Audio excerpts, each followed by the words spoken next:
Excellencies, distinguished guests, good morning, and welcome to the high-level policy dialogue on leadership for the future, enhancing urban governance practices for sustainable, resilient, and equitable cities in Asia and the Pacific, an associated event of the 8th session of the ESCAP Committee on Environment and Development. I am Omar Sadiq from the Sustainable Urban Development section here at ESCAP, and I will be your master of ceremony for today's event. We are pleased to inform you that this session is broadcast via the UNDP in Asia and the Pacific YouTube channel. Kindly note that simultaneous interpretation is also provided for Thai to English and English to Thai. This event is organized by UNDP in partnership with ESCAP, UN Habitat, and the Bangkok Metropolitan Administration. The dialogue is designed to inspire new thinking and foster political commitment among a select group of influential city leaders and aims to share their visions, strategies, and partnerships, ensuring that innovative urban governance practices are seamlessly integrated into regional development agendas. By leveraging experiences from across the region, the dialogue seeks to inspire governance practices in the Asia-Pacific and emphasize the pivotal role of leadership and adaptive urban governance models in catalyzing urban transformation and increasing public confidence in governments. Additionally, it aims to foster multi-level governance and partnerships among different spheres of government, the international community, and other stakeholders toward closing the gap in SDG implementation. It is now my great pleasure to give the floor to Mr. Christophe Bahouet, Deputy Regional Director, Asia and the Pacific, and Director of the Bangkok Regional Hub, UNDP, for his opening remarks.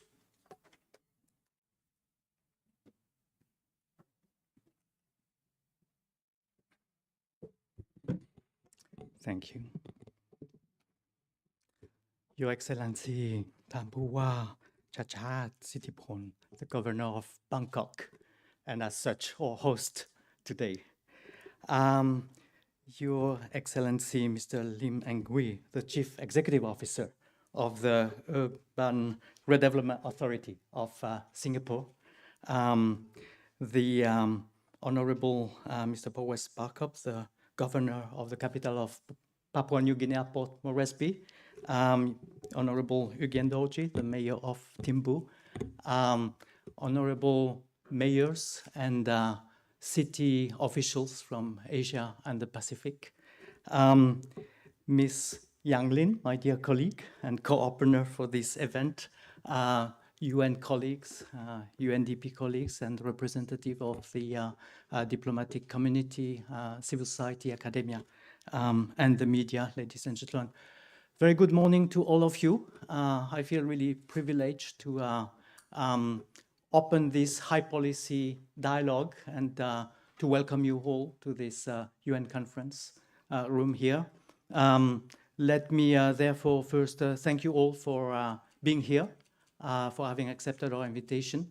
Allow me also to express my thanks for the organization to the UNDP team, Diana Torres, Stan and other people who have worked very hard to bring us here together. And let me greet also UNDP colleagues from other country offices. The theme of this high policy dialogue, high-level policy dialogue is really about urban leadership. And clearly, the Asia-Pacific region has become predominantly now an urban continent, That's what the statistics say. That's also now the way Asia and the Pacific is perceived, the continent of big cities. This is well recognized now that the cities of Asia Pacific depend therefore very much on the way cities expand and cities are managed.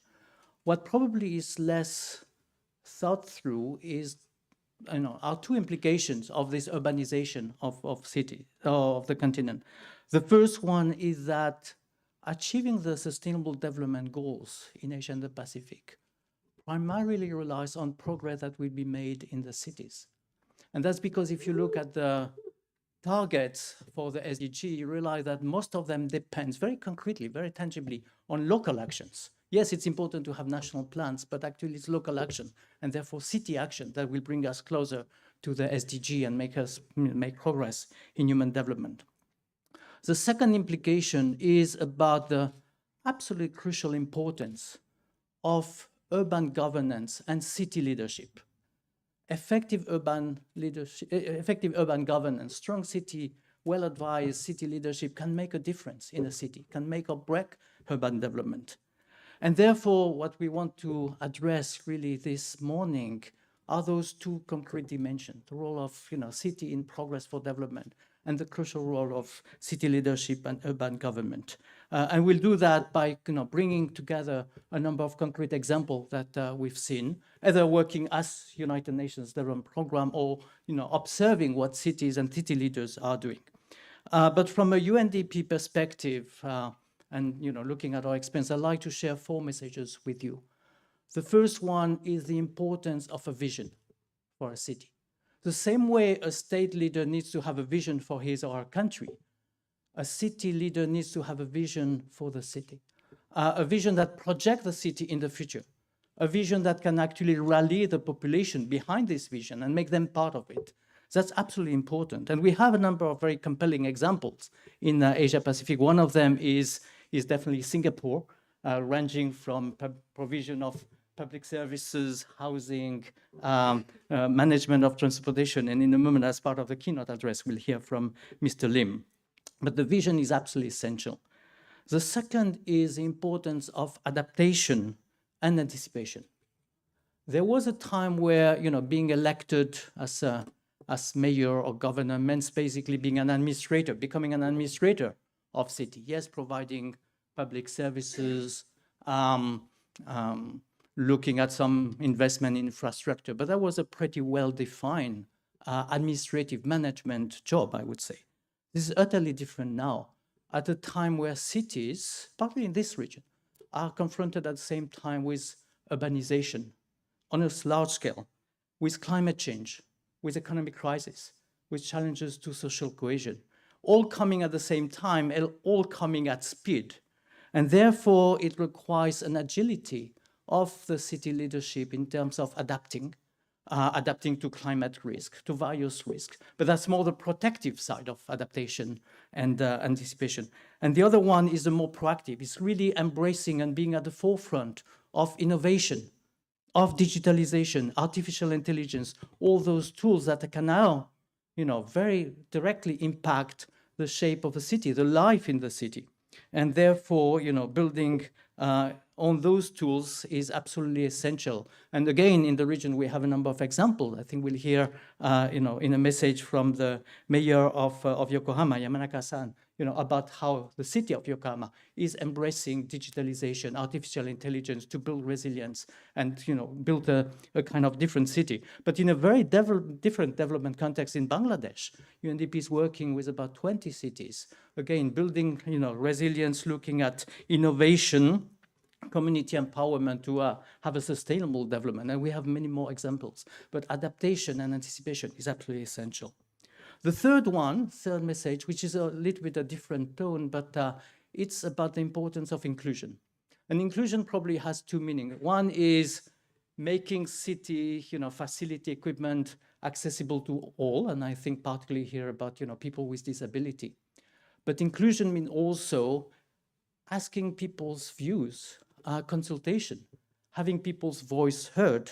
And that's absolutely essential. And I have to say, from our experience, UNDP working in many countries of the region, we see how much, progress, how much impact local actors can make when they are empowered, how citizen-led initiative can bring tangible benefits to urban development and to the life of the people. So we are very actively engaged in quite a number of countries, ranging from Nepal to Indonesia, going through Sri Lanka, in this kind of inclusive, participatory urban government that is part of its effectiveness, including in Thailand, where in the city of Yala, we're working on applications and digital tools with the citizens, with the community representative for improved livelihood. And we'll hear another example from Mr. Le Quang Bin about Hanoi, livable Hanoi, and how the Hanoi city is actually also engaging for citizen and social cohesion.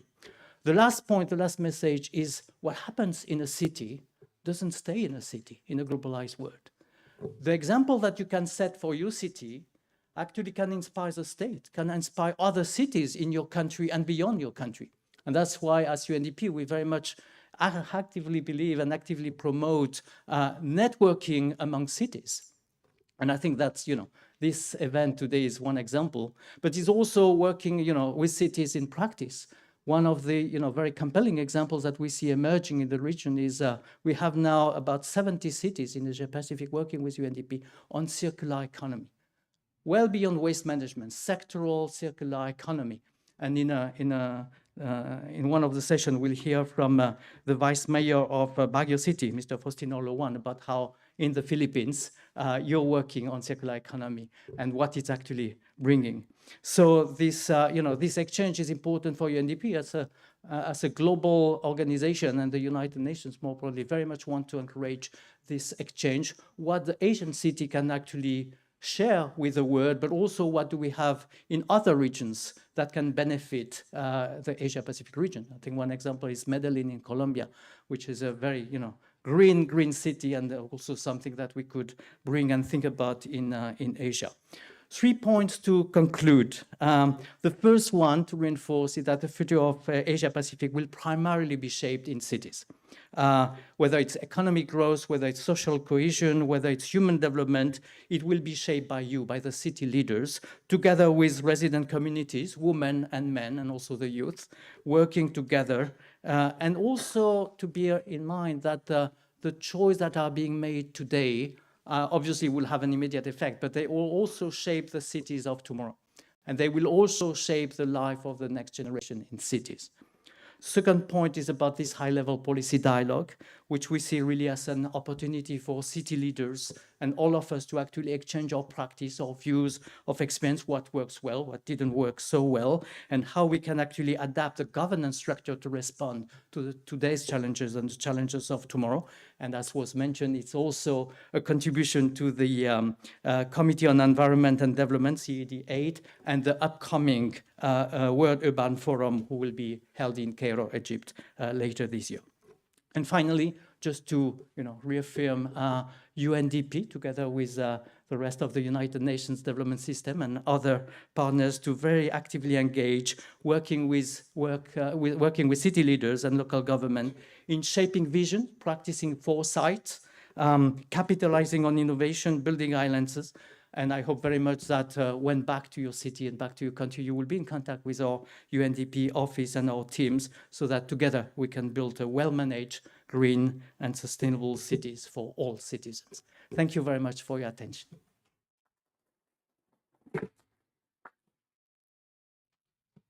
Thank you, Deputy Regional Director, for those insightful remarks.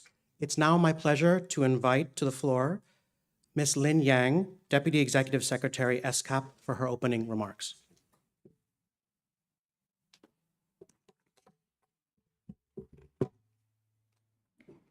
Thank you, Wilma, and dear Christophe, my fellow UN colleague, and Your Excellency, Mr. Lim Ong Hui, and Your Excellency, Mr. Chachard City Punt, our host, honored governors and mayors, excellencies, distinguished participants, dear UN colleagues, good morning. It is my honor to welcome you to this high-level policy dialogue on behalf of the United Nations Economic and Social Commission for Asia and the Pacific, UNESCAP, and deliver the remarks. We are privileged to gather here today in Bangkok, while influential city leaders and urban experts from across our diverse region, including Japan, Nepal, Bhutan, India, the Philippines, Singapore, Vietnam, Papua New Guinea, have come together to share their visions and strategies for addressing the complex challenges our cities face in ever-changing environments. Before I proceed to read the remarks, I would like to share my takeaway from our just concluded social committee last week.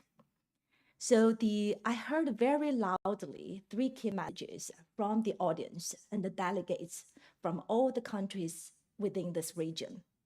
That is, the Asia-Pacific region is at a pivotal crossroads of the coming wave. What kind of a wave? Never before have the forces of climate change, demographic shift, and digitalization converged so powerfully, presenting both unprecedented challenges and opportunities for Asia and the Pacific. The climate crisis threatened the well-being of millions, with the recent extreme weather events like a landslide in India and the floods in Nepal, Thailand, and the Laos PDR. Never before have so many people of different generations lived together, with 502 million aged 65 or older, projected to reach 1 billion by 2050, while more than half of the world's youth and children residing in our region continue to shape our future. This demographic shift demands urgent, holistic solutions for intergenerational solidarity and equity. Never before we have witnessed an accelerated pace of digital transformation. And while the disparity remains stuck, let me give you a number. With 1.3 billion informal workers, 2/3 of the employed population, and just 0.2% of the GDP invested in active labor market policies, millions lack the skills and the protection necessary to succeed in the digital economy. So here is the situation we are facing. Climate change, digitalization, and the demographic shift is not just a challenge for the country, but also for the cities. So with all those complex and multifaceted nature of the crisis we face, cities cannot tackle these challenges in isolation. Effective leadership is crucial to navigating those turbulent times. To foster crisis-resilient urban environments, we must embrace multi-level governance that incorporates the voices and expertise of all the stakeholders. One of the key drivers to achieve sustainable, resilient, and equitable cities is ensuring robust and innovative financing mechanism. Adequate financing is fundamentally to addressing the infrastructure deficit, ensuring affordable housing, and improving urban services, particularly for the most vulnerable communities. The Asian Development Bank, ADB, estimates that developing Asia will need to invest 1.7 trillion per year in infrastructure through 2030 if the region is to maintain economic growth, battle poverty, and mitigate climate risk. That is more than double the level of investment ADB advised in 2009. The gap between estimated infrastructure needs and the realized infrastructure delivery is growing. Cities must therefore leverage different sources of funding, including public-private partnerships, international development finance. We're also exploring local financing solutions. By prioritizing financial resilience and aligning investment with long-term sustainability goals, we can unlock the potential of our cities and deliver a future that leaves no one behind. In this context, I would like to extend our cordial invitation to all of you for our Financing for Development 4 regional consultation, which will be held in Bangkok on 17th and 18th December. In addition to financing, building stronger partnership is essential. This involves creating synergies between public and private sectors, as well as international organizations. Such collaboration can lead to innovative solutions and shared responsibilities in tackling issues like inequality, urban poverty, and infrastructure deficits. ESCAP has established the Asia-Pacific Measures Academy to further support local leaders in this endeavor.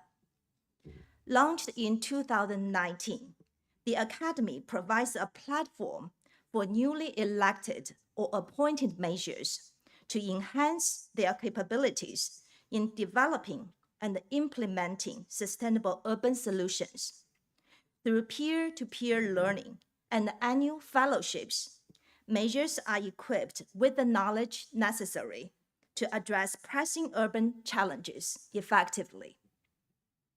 Tomorrow, ESCAP will convene for the 8th session of the Committee on Environment and Development, CED8, right here at the United Nations Conference Center in Bangkok.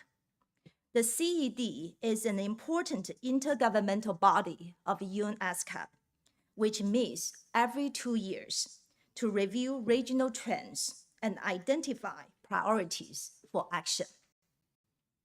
The outcomes of the CED8 will guide ESCAP's strategies and actions as we work together towards our Apex Intergovernmental Forum, the 81st session of the ESCAP Commission, which will be held from 21st to 25th April 2025, under the theme of Regional Cooperation for Resilient and Sustainable Urban Development in Asia and the Pacific. As we engage in today's dialogue and prepare for CS81, I encourage each of you to actively participate, share your insights, and collaborate with one another. Together, we can shape a more sustainable future for our cities, one that prioritizes resilience, equity, and well-being for all. I'm particularly excited to announce that tomorrow, ESCAP will launch the Asia-Pacific SDG Localization Platform, developed by UNESCAP alongside partners such as UNDP and UN Habitat. The platform serves as a comprehensive resource for member states, subnational and local governments, and the practitioners interested in SDG localization. Voluntary local reviews, we called VLRs, climate action, and the sustainable urban development. It's a one-stop shop that provides valuable tools and insights tailored specifically to the unique experiences of our region. Through this platform, we'll aim to foster collaboration and innovation among local stakeholders, empowering them to take meaningful action towards achieving the SDGs. Key features of the platform include the Asia-Pacific Localization Partnership for Sustainable Cities, APLP cities. It's an 18-member multi-stakeholder coalition that supports national, subnational, and local governments in accelerating their SDG localization efforts. The platform also includes the below key components: a new SDG localization policy brief series at the Thought Products, a new e-learning course on SDG localization. Finally, the VLRs in action stories, showcasing case studies and the video testimonies from cities across the region that highlights your stories. As we embarked on this important dialogue today, let us leverage this new platform to strengthen our commitment to localizing the SDGs. Excellencies, dear participants, a well-designed city vision can profoundly impact the future generations by reducing greenhouse gas emissions and expanding socio-economic opportunities.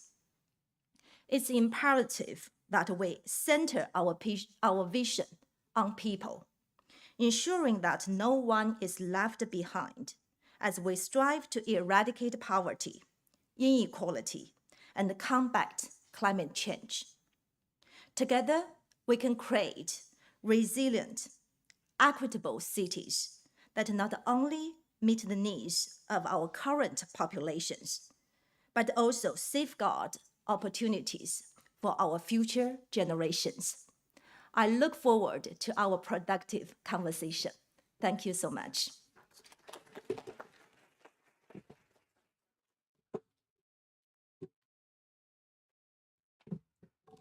Thank you, Deputy Executive Secretary, for those insightful remarks. It is now my pleasure to introduce you to our keynote speaker, Mr. Lim Eng Hui, the Chief Executive Officer of the Urban Redevelopment Authority of Singapore. The Urban Redevelopment Authority is Singapore's national planning agency responsible for the physical planning and urban development of Singapore. Mr. Lim, the floor is yours.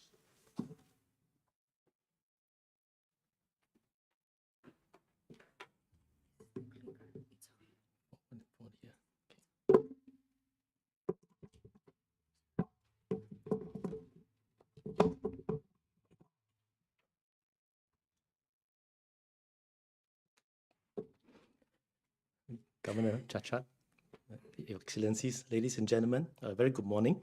I would like to first thank UN Habitat, UNDP, ESCAP for giving me this honor to speak at this high-level policy forum. Today's topic is about how we as urban leaders can play a part in creating more sustainable, resilient, and equitable cities. Cities in the Asia-Pacific face a growing number of challenges, as you have just heard, climate change, inequality, and rapid urbanization. We have much to learn from each other about how best to overcome these challenges, and I look forward to hearing from the distinguished panelists later. For my part, I'm a practitioner, so I'd just like to share more about Singapore's development experience and how we plan to be a sustainable, resilient, and equitable cities. I'll cover Singapore's context, our planning system, participatory approaches, and how we make use of digital tools in addressing the challenges that we faced. Just a quick background on the URA. We are a National Land Use Planning and Building Conservation Authority. Our mission is very simple, to make Singapore a great city to live, work, and play. And URA is one of the national agency under the Ministry of National Development. Our main function, we carry out land use planning, urban design, development control, and we are a key agent to sell land on behalf of the government. We have a property research arm and a newly set up digital design and planning lab that supports our planning and land use of land sales function. We are also National Infrastructure Planning and Building Conservation Authority. And we carry out more recently place management activities in key areas to enliven our city. So a quick context about Singapore. We are a very small island. We are a city, we are a country, just 740 square kilometers, 6 million population. The fact that we are both a city and a country means there's very intense land use needs for us. We need to make provision for what a city needs, whether it's for housing, commerce, industry, or also land requirement for a country, for example, defense, which happens to be the largest land user in Singapore. and many other utility services, which in many other cities tend to be housed outside of the city. For example, water catchment, reservoir, and so on.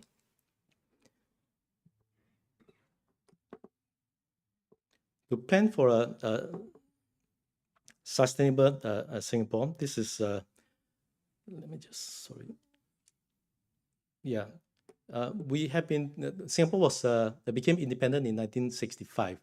And we first became an independent country, already we have been thinking about how do we sustain our growth in the long term. So sustainability development framework is something that is quite imperative for us, not something that we embarked on recently.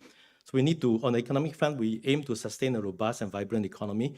On the social front, we strive to provide a good quality living and a sense of well-being for all. Right now, more than 80% of Singaporean citizens are housed in what we call a public housing estate, which are more than 90% of which are ownership housing, meaning all people own the house that they lived in.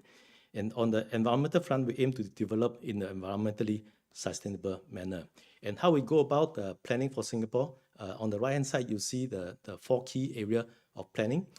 Long-term plan, we try to look ahead 40, 50 years, anticipate what our aspiration may be, what are the different land requirements, and how do we structure, guide the physical development in a way that can sustain the long-term goal.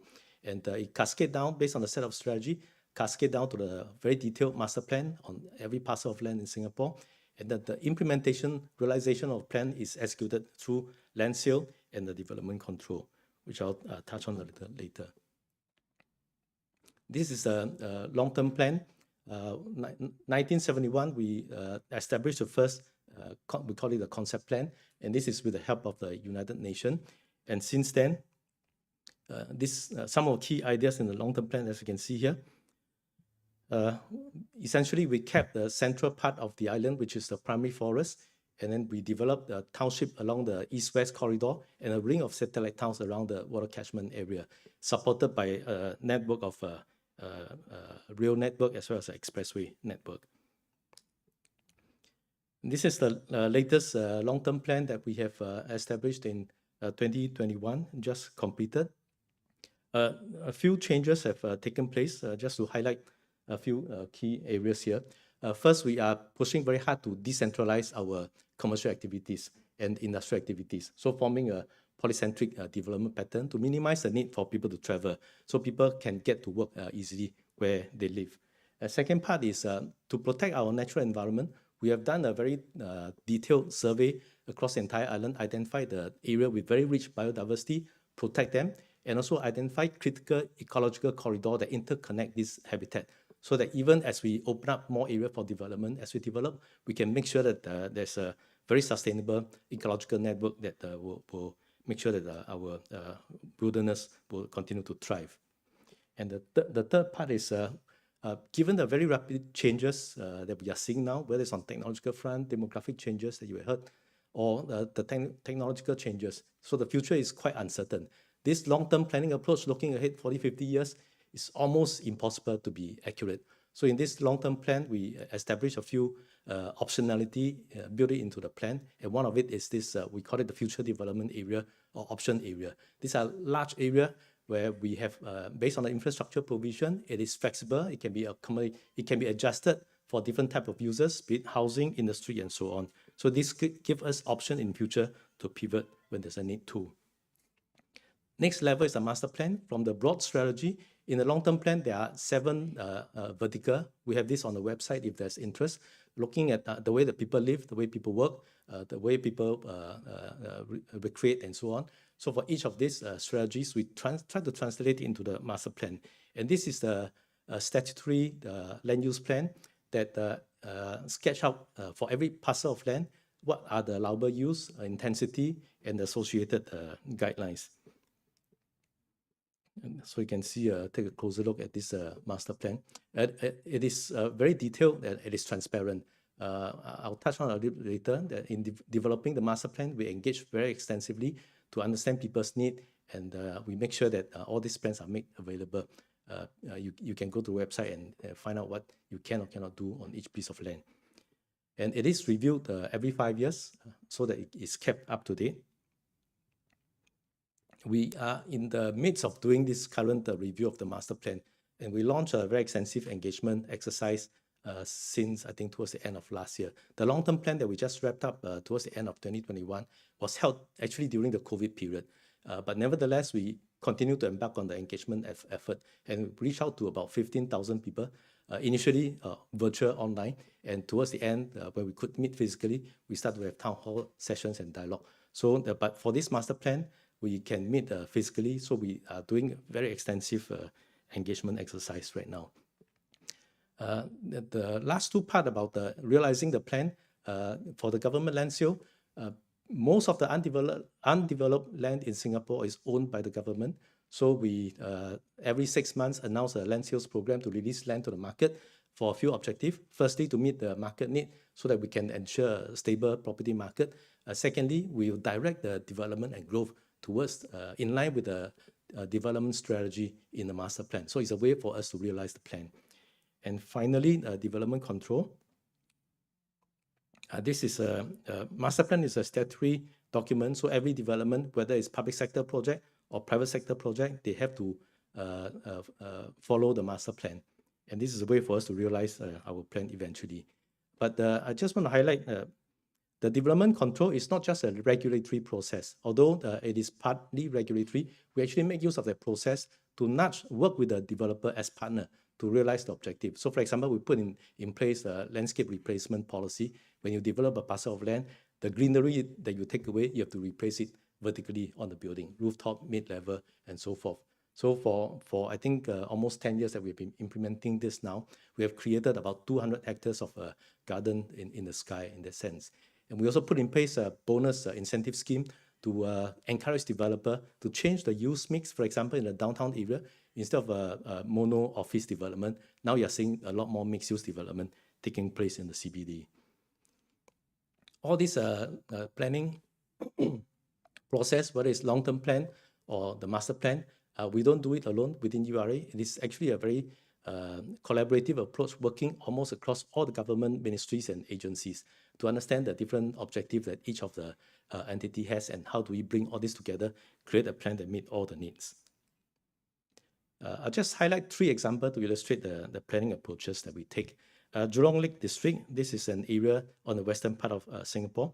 When this area, known as Jurong, was first developed in the 1960s, it was at the stage when Singapore was just became independent and we are industrializing. So we're building a lot of factories there, some housing to support the workers to live nearby, and then some recreational facilities. But now we are building it up. The nature of use has changed. Now we are building up as the second largest mixed-use district outside of downtown CBD. So it'll be the second largest CBD in Singapore, with a mix of different users, housing, recreation. 1/3 of the space that we have, we actually cleared a golf course and some of the old industrial sites. 300-400 hectares of land, we set aside 1/3 of it for garden with a lake, and then the rest for housing, offices, business park, and so on.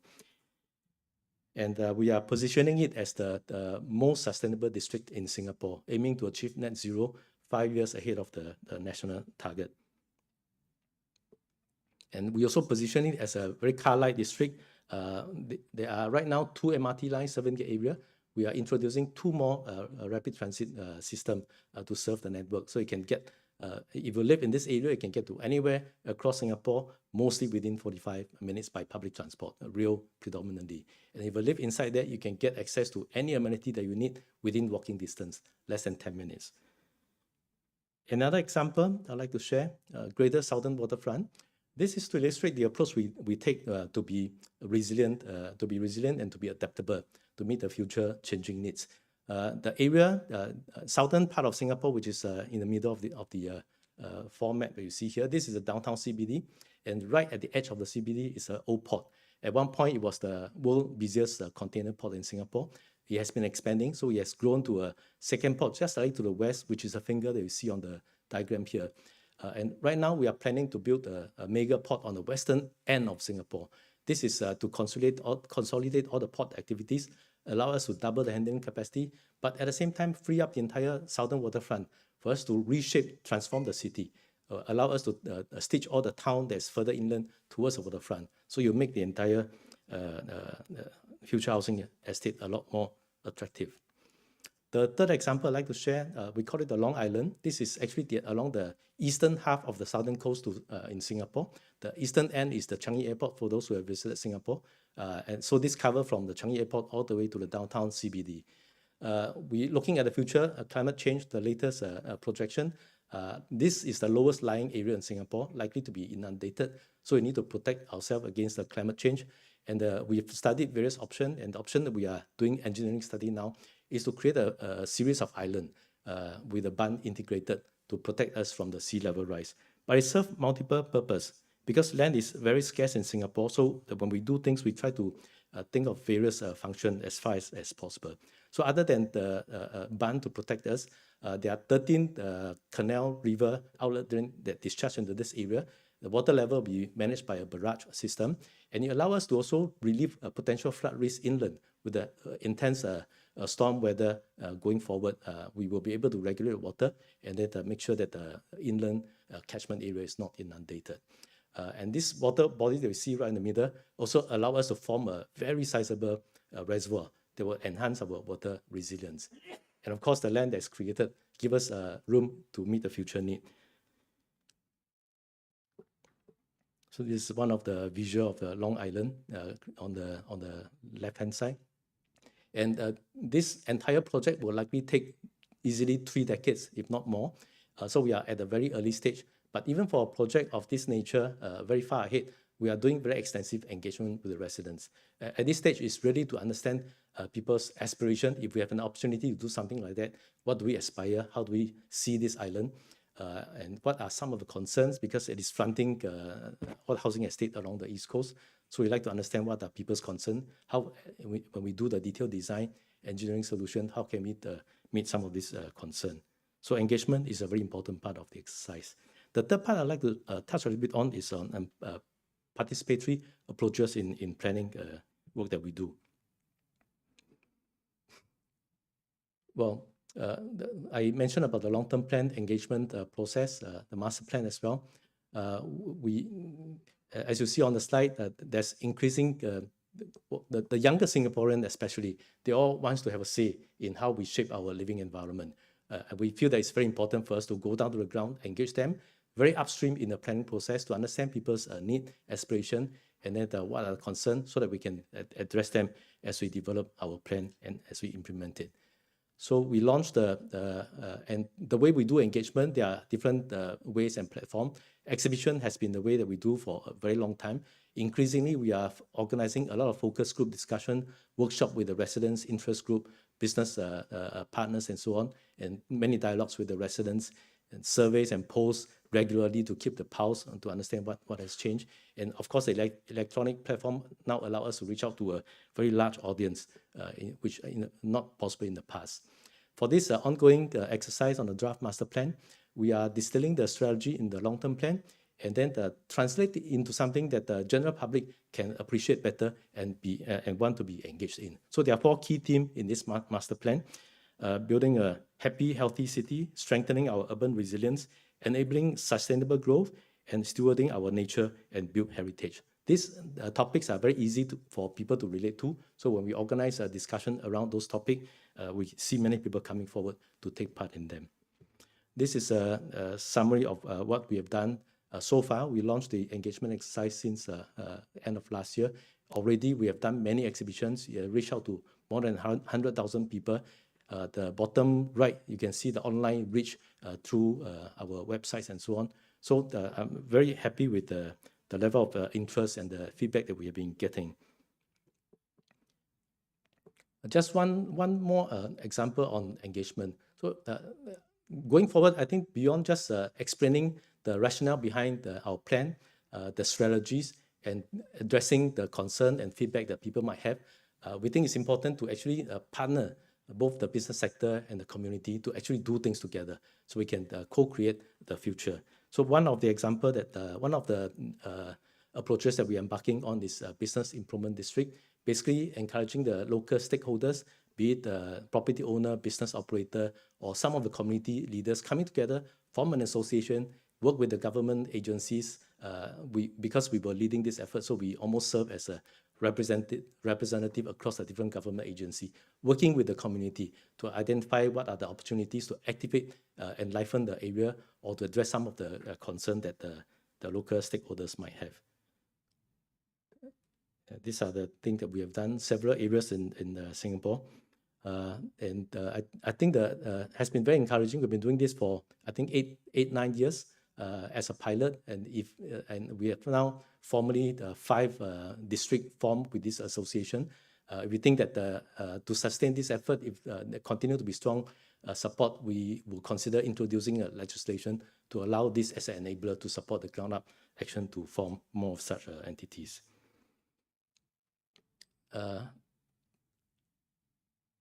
It's just some activities that has taken place as part of this business improvement district. And the partnership goes beyond just community. Even the academic parties are very important stakeholders for us to work with. Some of it is on research. We identify future challenges and we work across with different universities through strategic partnership or grant call for research, identify specific topics to help us find solutions, technology solutions, scientific solutions, or to help us build insight, go deeper to understand the concern and issues so we can better address them. And even for the younger folks from primary schools to polytechnic students and so forth, we have different programs to reach out to them to first to share some of the thinking and the kind of constraint challenges we face, but also engage them to do competition, for example. Area that we want to open up for development, Jurong Lake, for example, we actually get many university projects based on the real life site to come up with many new ideas. So planning for us, planning, development, and implementation is a whole of society approach. Close collaboration across different government agencies in partnership with the community, industry partners, as well as the academic. So I'm not sure if I have time, but just very quickly share a little bit on how we have been embracing technology to help us do our work a bit better. I shared in the context of Singapore because we are very land scarce, a city of 6 million over such a small area. We need to make sure that we are very responsive. We can adapt to changes very quickly. We need to have deep insight on what the ground situation is. So I think the technology has played a big part to help us. I have a few slides, but I think I will just summarize by saying that since about 10 years ago, we have fully digitized every single document, including historical document in microfiches and so on, into digital format. So that allows us to harvest and get a lot of information out. And when COVID struck us, we were able to work from home, full access to everything that we need, and continue to function without much difficulties. At the same time, we are working across different government agencies to try and pull together different data sets that agencies and ministry have. This could be your demographic data, it could be the business data, it could be all kind of data set. Try to find some way to do the hard work of cleaning them, fusing them, able to put them together to develop insights, including, for example, the different agencies may receive all kind of comments and feedback, complaints or suggestions, and they're all over the place. We now geotag all these comments and feedback, and they are now in the database. So if you are a new planner, come into the office to work, if you go to a community, and all this data, we created a platform called the e-planner. This is the logo.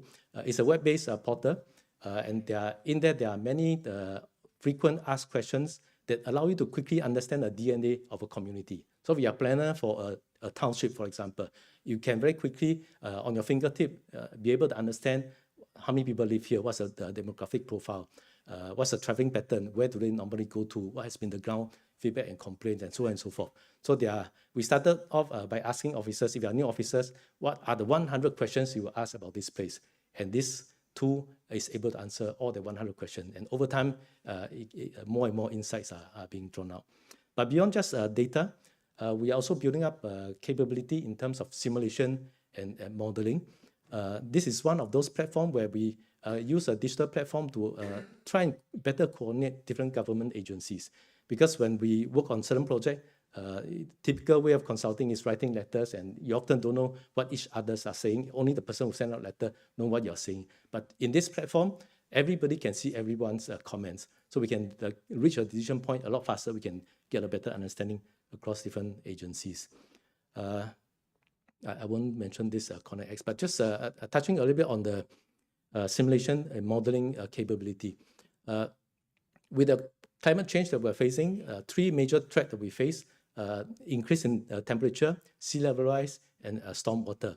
And for us, dealing with the heat is a major issue because energy for us, as you know, Singapore don't have any natural resources. You cover the entire island, entire country with solar, it can meet less than 10% of our need. So we need to find ways and means to make sure that we can make use of energy very efficiently. And we try to create buildings that could do without air conditioning if we can. So I think the modeling and simulation tool allow us to do all that. We have now created a 3D digital model across the island. We know where the hotspots on the island is. We can start to do greening efforts to try and cool down those hotspots. As we build, Singapore is very intense. Buildings are 30, 50, 70-story high. As we build, we need to shape the physical massing to make sure that the sea breeze from the coast can get as far inland as possible. Then at the project level, how do we guide the building tall and low orientation, again, to make sure that there's good ventilation on the ground where most people gather. So all these are tools that are very helpful for us. And with AI and all that, I think the tools are getting a lot more sophisticated. We can now do multiple factors to understand what it means. If we turn the entire vehicle in Singapore into electric vehicle, what does it mean in terms of noise, in terms of heat generation? If we can improve district infrastructure, for example, centralized cooling system, instead of every single house having air condition, how would it affect the heat again, carbon and so on? So that the modeling tool allow us to do all that and test out different scenario for us to find the most optimal outcome. Okay, and we are also trying to get as much of this data out there as possible so that the general public, the academia, industry could also take advantage and make use of them to help us develop a more sustainable city going forward. So I will conclude with a couple of slides.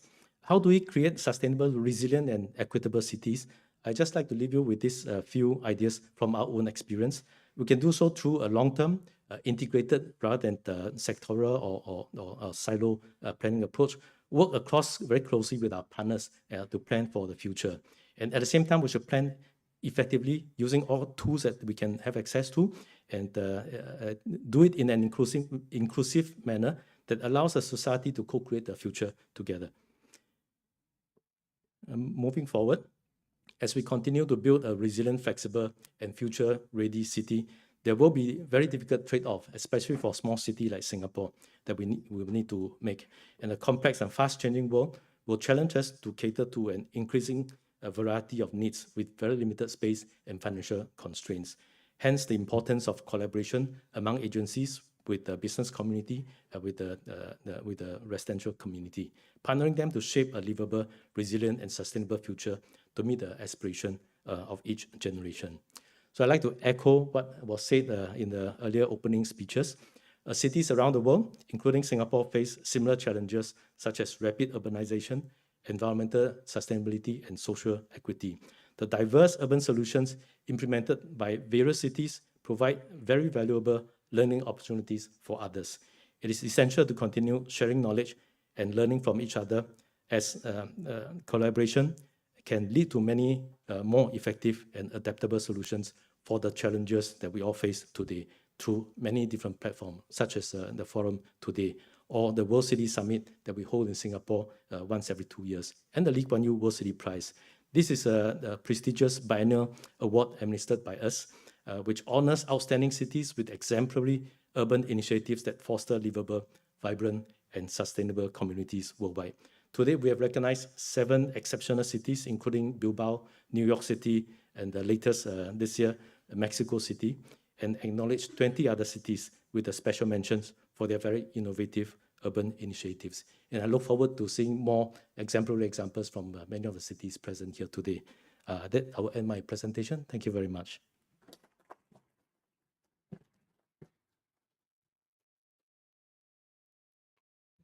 Thank you so much, Lim, for the fascinating presentation. And I think it gives us a lot of food for thought to inform our roundtable discussions coming up. But before that, you've all been very patient, and it is now time to open the floor for any questions that you may have to CEO Lim on his presentation or the general experience of Singapore on urban development. So I'd like to open the floor now for questions. If you could please introduce yourself and your institution when asking a question, that would be great. Thank you. So the floor is open.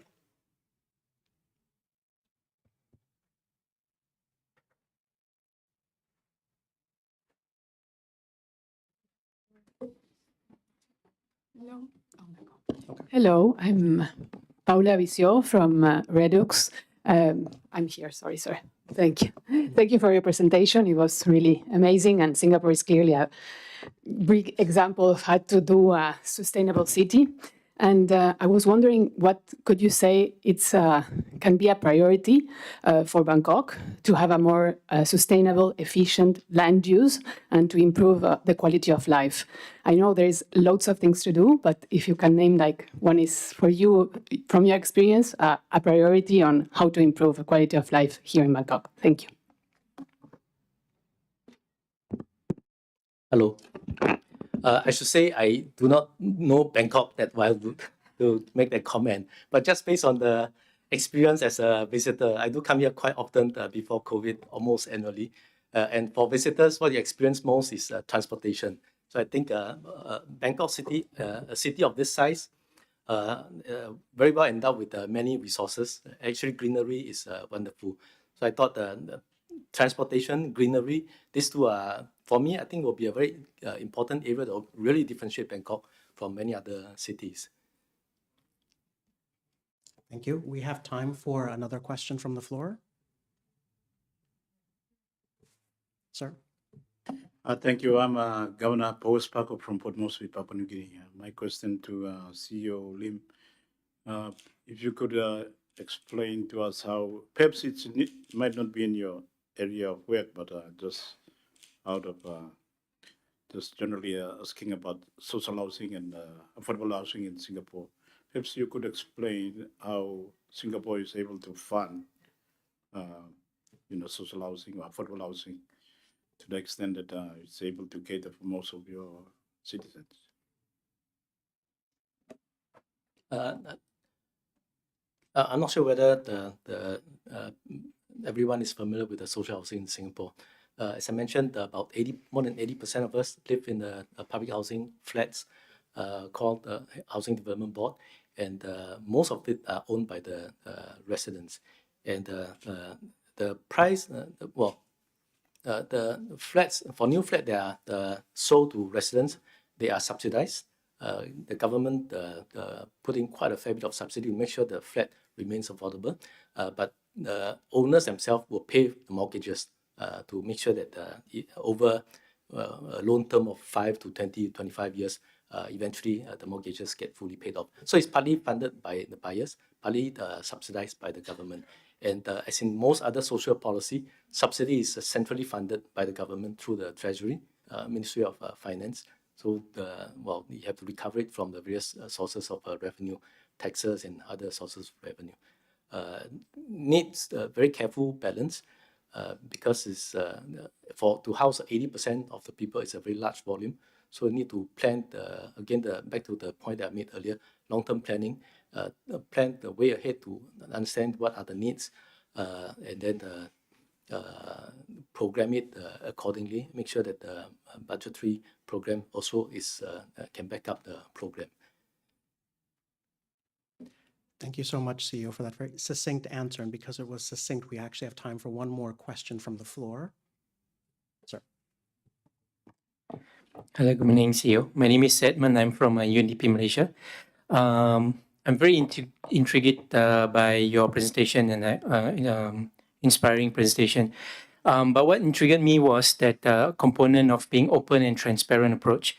I'm sure there is a transitional period moving from being a lot of information being withheld by the government and then slowly becoming open and transparent.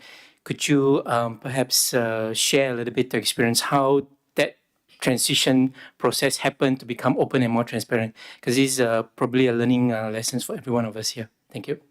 Thank you for the question. Indeed, it has been a transition. When I first joined the service as a young planner, 1990, the planning approach is indeed quite different. We did the first very comprehensive long-term plan in 1991, and it was all internal work. UI working across government agencies. There's a lot of collaboration across the different government bodies. But eventually, it's a plan that is presented to the public as a final outcome. It's a concept plan, and then did a major exhibition to explain the thinking behind. So it's a lot more explaining, informing, rather than the consulting and taking input upstream. So that sort of, I don't think it's a sudden change. So since then, I think every exercise we do, we get deeper and deeper, further and further upstream to engage. And now we're even going towards forming partnership with the stakeholders to jointly implement the plan.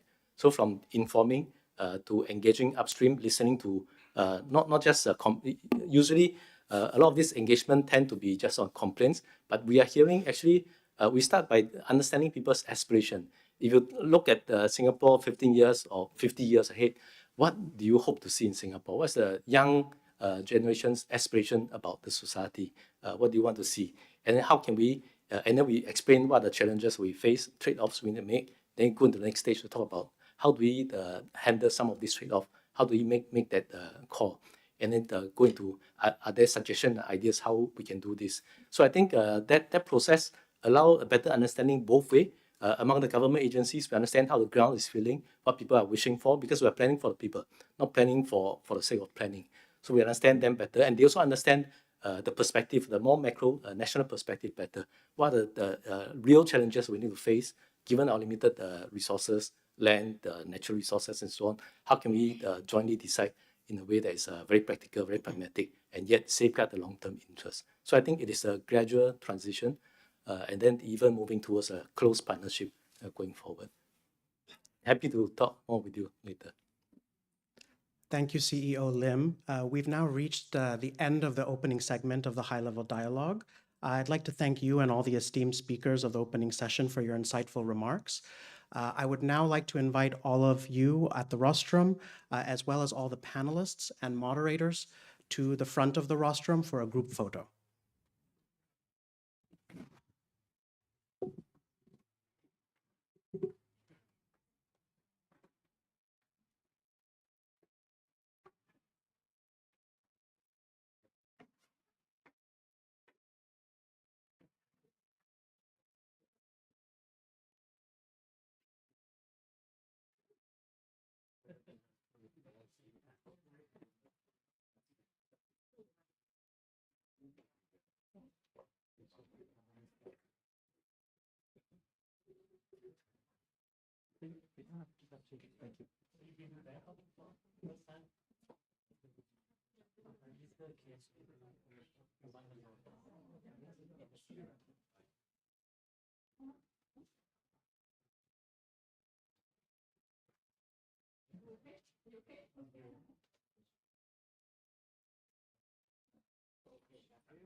Good morning. I will now invite the moderator and the panelists for panel 1 to kindly take their seats in the front of the rostrum here.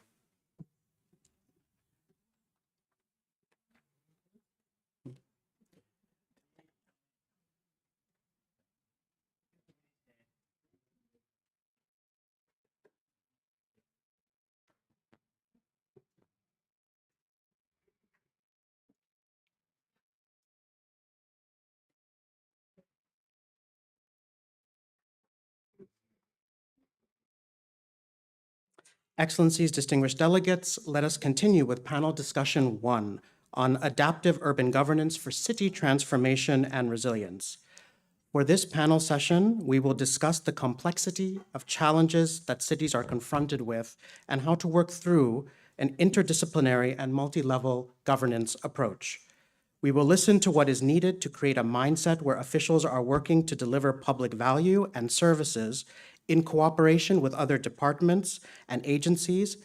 And finally, explore how cities adopt adaptive leadership models to navigate complex urban challenges.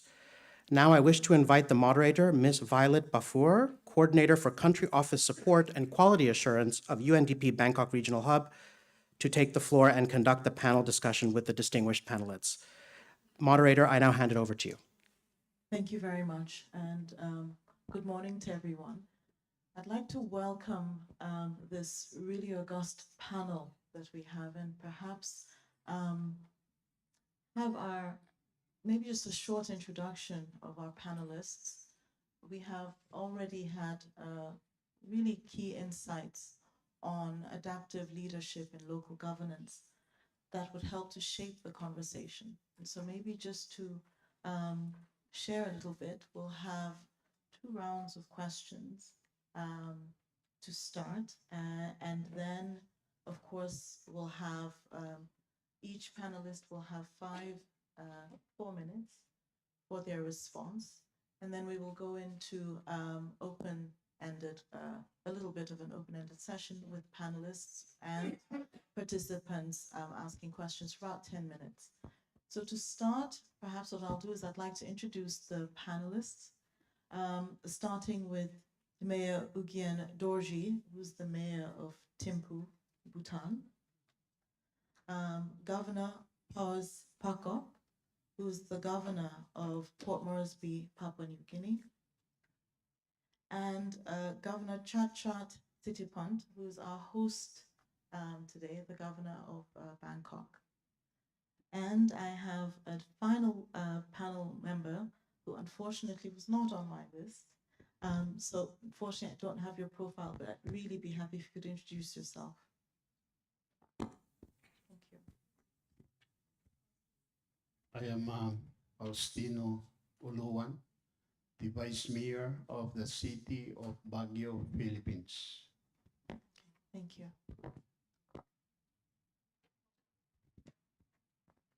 Diana?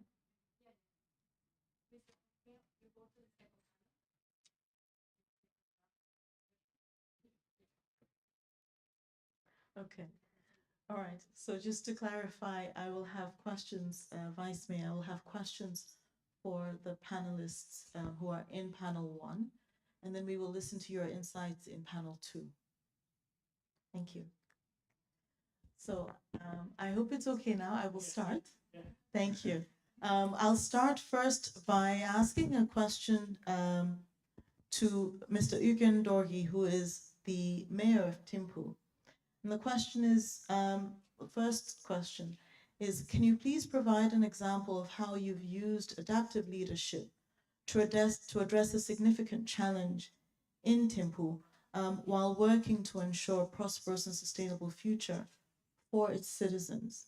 And in doing that, what sort of lessons did you glean, and what recommendations would you share with other mayors and panel members and other participants?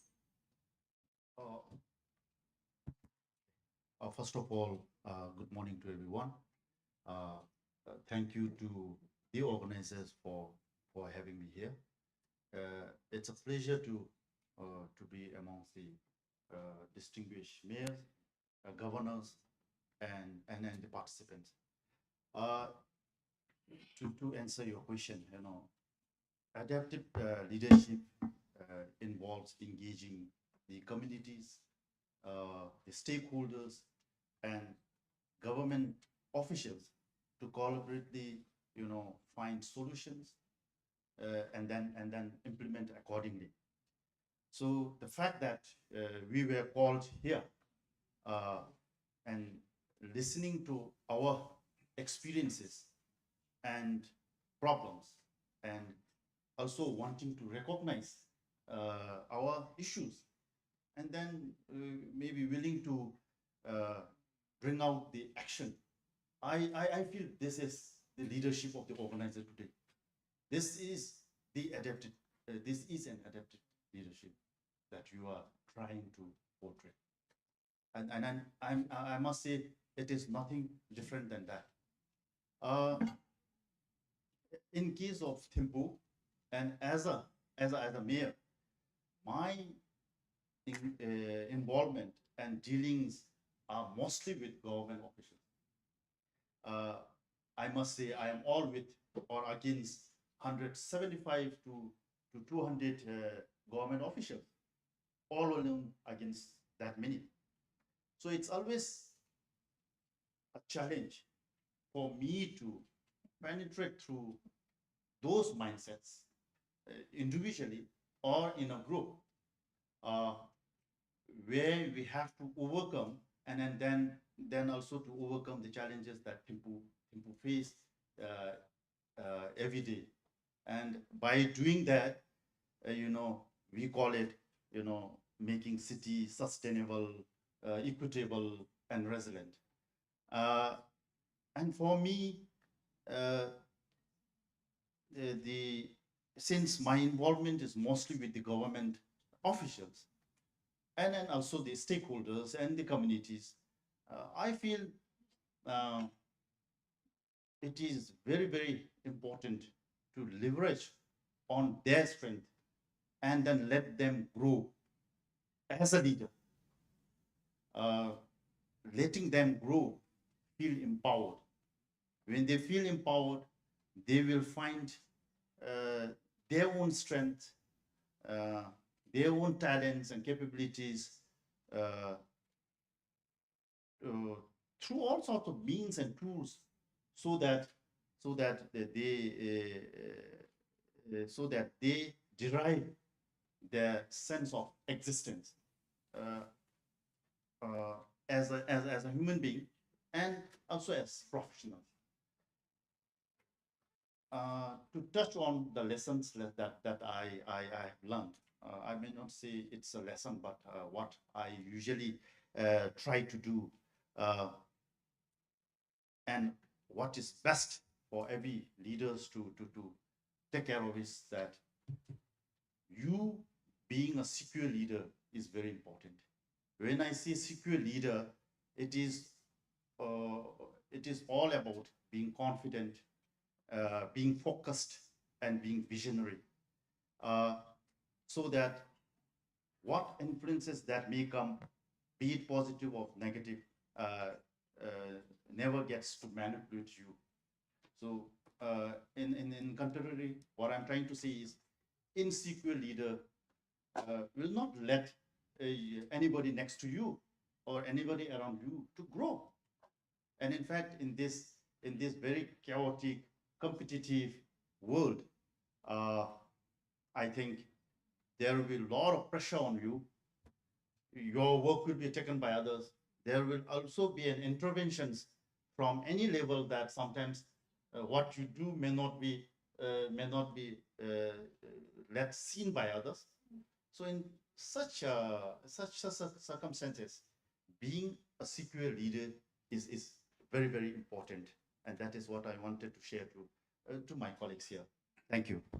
Mayor Nguyen, thank you very, very much for that. You've touched on something which I'd like to pick up on with Governor Pakop. Governor Pakop, and this really is about visionary leadership. So Governor Pakop, if you could, share with us perhaps what is your administration's vision for Port Moresby, and how have you been able to translate this vision into concrete solutions and results for the people of Port Moresby? And in doing that, what are some of the good practices that you've been able to put in place with your team to improve urban governance in terms of effectiveness, inclusion, and accountability? Thank you, moderator. I'm not sure I can answer that in 4 minutes, but I'll try. Firstly, I acknowledge all our UN agencies hosting this very important high-level meeting. I want to acknowledge also our governor of Bangkok, our host, and all the delegates and all the participants in this very important forum. I'm privileged to be here representing Port Moresby, our capital city. If I can go straight to the question and try to give some answer within the time frame. I think our vision for our city Port Moresby is, almost made out for us in the sense that we are capital city of our country. So that says a lot that as a capital city, we must set the benchmark, be the standard bearer, and try to inspire our nation. So that's not easy to achieve because for us in Papua New Guinea, urbanization is pretty new for us. We don't have a long history of urbanization. Our people 80% rural, and we know how to manage our villages and communities in the rural areas because we are generally a tribal nation. We are made up of clans and tribes, and we also diverse in that respect because we got 1,000 tribes, 860 languages. So it's a lot of challenge. But coming to the specific question of our vision, basically we have, for me and our municipal government, which is called a commission, we have come up, formulate the vision to be a livable and sustainable cosmopolitan city in the Pacific. And we have adopted the global branding Amazing Port Moresby. So we want to challenge ourselves and push ourselves. So many challenges that we face, but from physical infrastructure to all the social issues to all the economic issues, cultural issues. But we want to still push ourselves to, be able to live up to our, our standing as a capital city, but also to achieve that vision that we have set for ourselves. So towards that end, basically, along with, as our friend from Timuku has mentioned, basically, in terms of leadership, I feel that we have to be innovative and creative and same time be strategic and set clear goals. So towards that end, we have a 2030 vision. We have set up a vision for ourselves to achieve by 2030, and within the time frame, we put in place strategies and plans. We try to break it down simply to say that in terms of achieving a livable city, what does that mean? And it means for us, we want to think of very high ideals too. All the aspirations that our colleagues in other cities have, but we still are grappling with basic issues. So we want basically to achieve a clean city, a safe city, a healthy city, a planned city, and of course, livable city. We set that as our goal, and then so we put in place various plans, physical plan, social plan, economic plan, so many different plans addressing it, challenges facing young people, different sectors of our city, also directed at addressing challenges facing women and girls, a lot of safety issues, a lot of planning issues too. We have, just to give an idea about our city, we have about 50% of our city is planned. It's like proper suburb with amenities, water, power, sewage, and so on. We have about 40%, which is unplanned development. So that's a very big, massive challenge. And then we have 10%, which is indigenous people who are not by their choice, but the city came to them. So they are like villages in the city, urban setting. So that's a dynamic of its own. So we put in place plans like how to upgrade the settlement. It's a unplanned settlement from, unplanned settlement to become a proper suburb. It's a, massive challenge in itself. And then we have a plan to modernize our villages, to lift them so that, especially the physical and social areas, they can be as good or even better than the planned suburbs. So we have so many different plans going towards achieving that vision and goal. It's very important to have a vision because that's like give us a roadmap that we can, monitor and tick towards that goal. along the way to be innovative, we have to go beyond our, structures. So for me, working within the government is important, but I have to work with our people too, especially young people. So we come up with different plans in which we can engage our young people. Although our municipal government is set up partly elected, partly appointed, and it represents the entire spectrum of the city. We all elected. For me, I'm elected by the entire city to be like the mayor and also governor. So I'm a member of parliament. We got three other members too who represent the city too from the so-called district. Then we have appointed members of our municipal government who represent workers of the city, women of the city, and women and girls of the city, youths of our city, our indigenous people, and of course, so-called settlement, which is 40%. So, moderator, just giving a perhaps overview, and perhaps we can ask questions and get more details. Thank you. Thank you. So maybe I'll turn to you now, and Governor Pakop, thank you very much, because you've also provided additional insight that would feed into the question with Governor Chacha.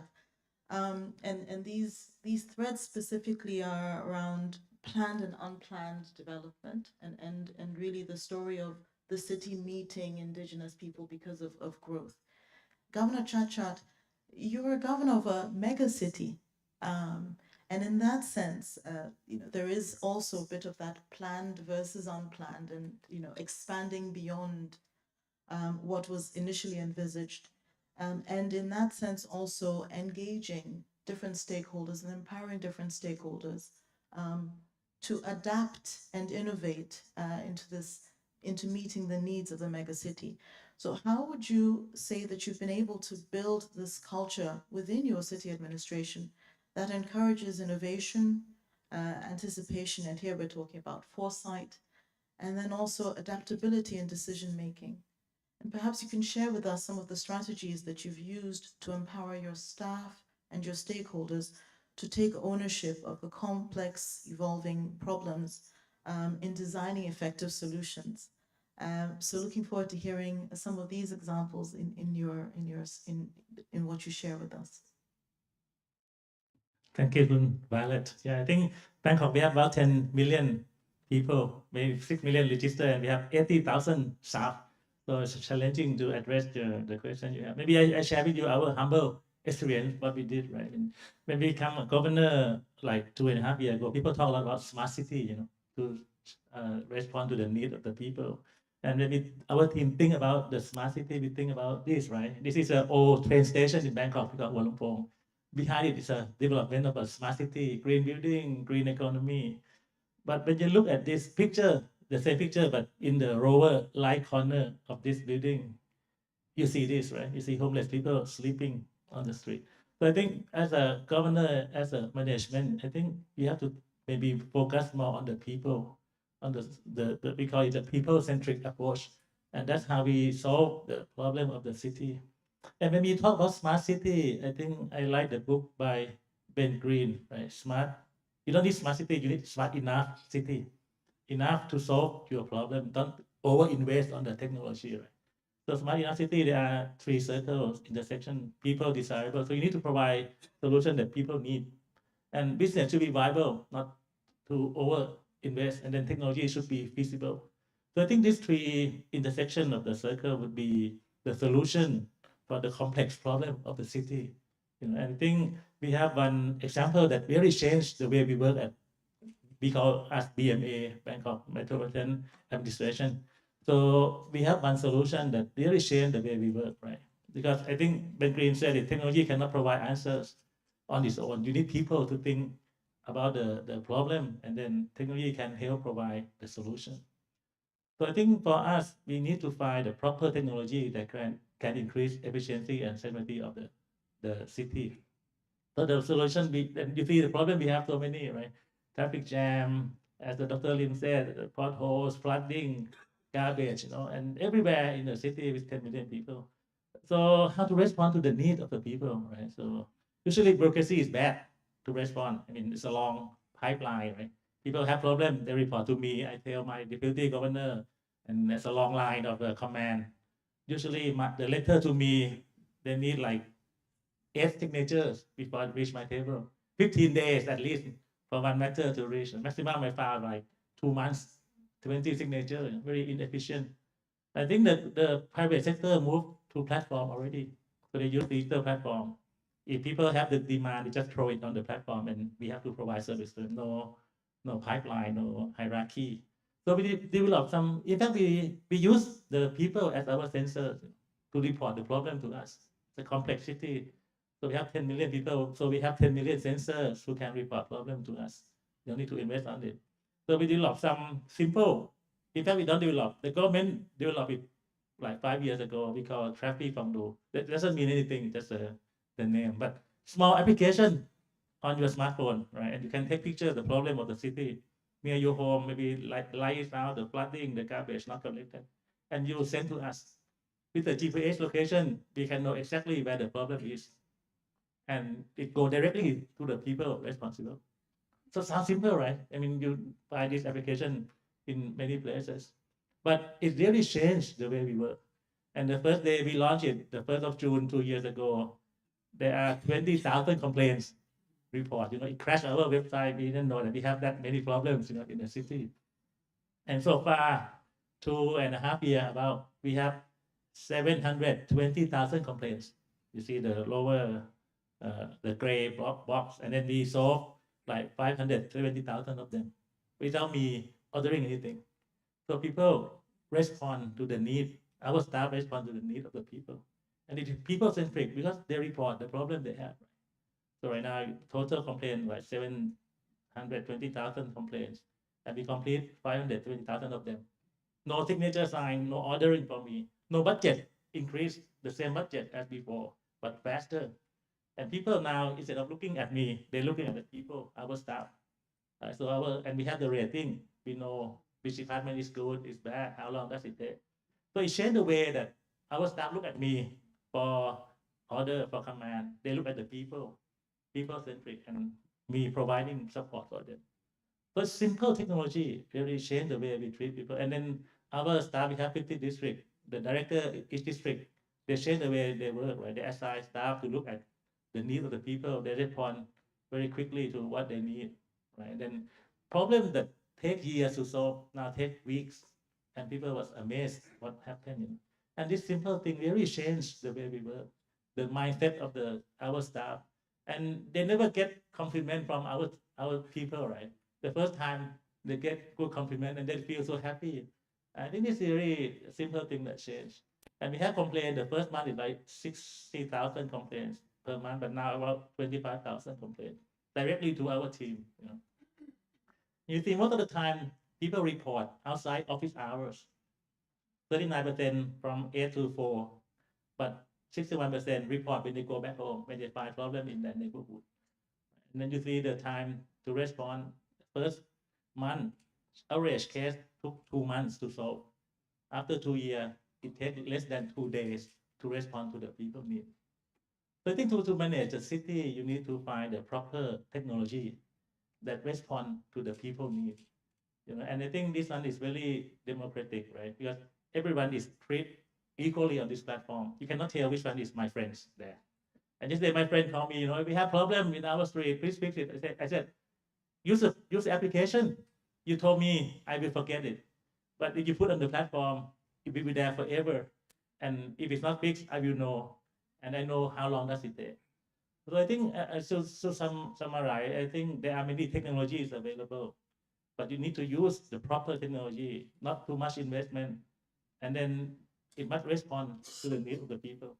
I think the simple thing really changed the way we work at the BME. Okay, thank you.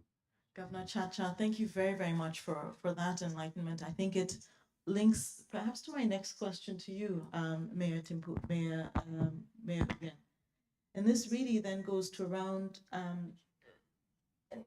looking at what sort of governance systems do you believe are essential for ensuring that cities provide sustainable, equitable, and resilient urban living? what kind of systems can you think of that in your experience you've been able to use in Thimphu? Thank you, Wana. I guess once again, you know, if I may take you all back to Thimphu, Thimphu is green, clean, and also you may have heard that it's carbon negative.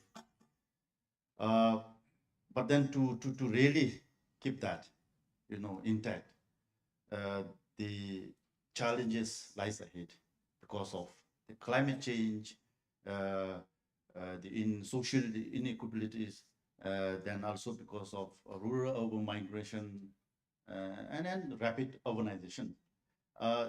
This leads to sometimes the mismanagement of the urban system or element, I must say, like, you know, this leads to traffic congestions, the pollution, housing issues, and so on and so forth.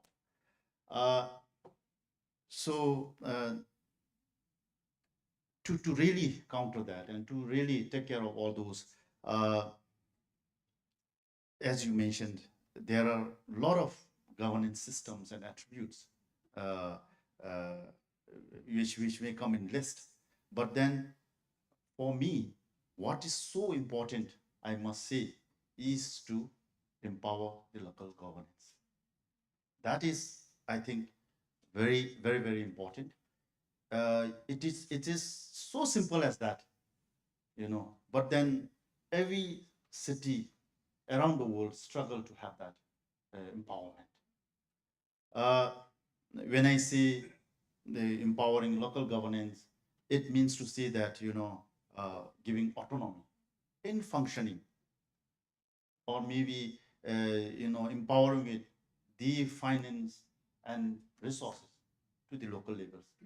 I think that is very, very, very much important in for our local government to effectively overcome those challenges.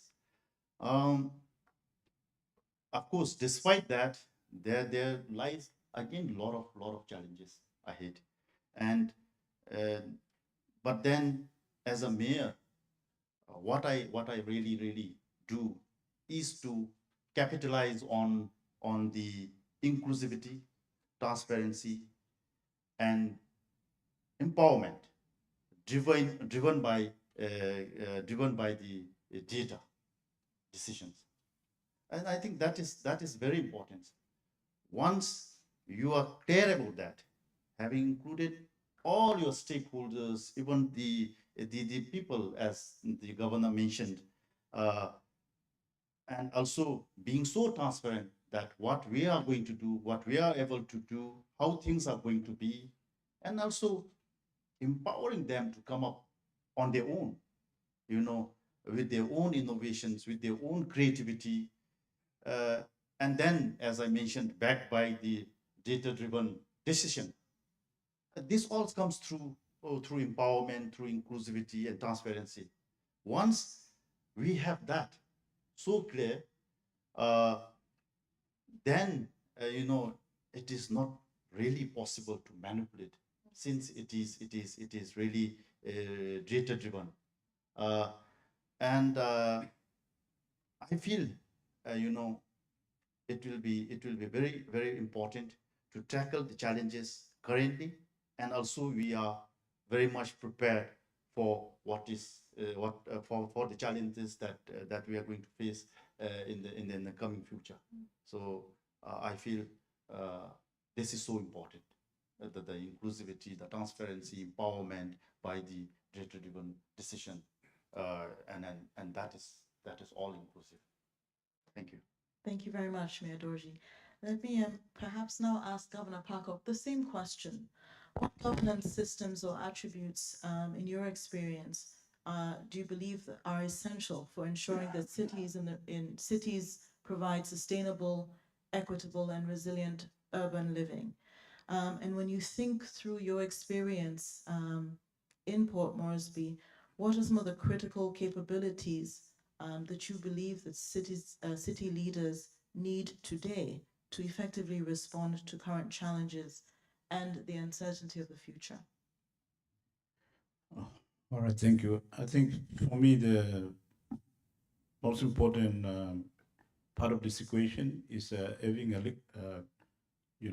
visionary leadership and having a clear strategy and goal about the challenges your city face, your people face, and how you would like to shape it into the future. That's very, very critical. Without a clear vision, strategy, and goal, we can do a lot of things, but we don't get there. So I think that's the starting point for me. Secondly, you have to work with all the stakeholders, both in the government, the corporate, and importantly, our people, as our mayor from Bangkok has alluded to. And you need to go beyond the formal structure. So like for me in Port Moresby, I have a good structure, which on paper looks good, but in reality does not necessarily works out well.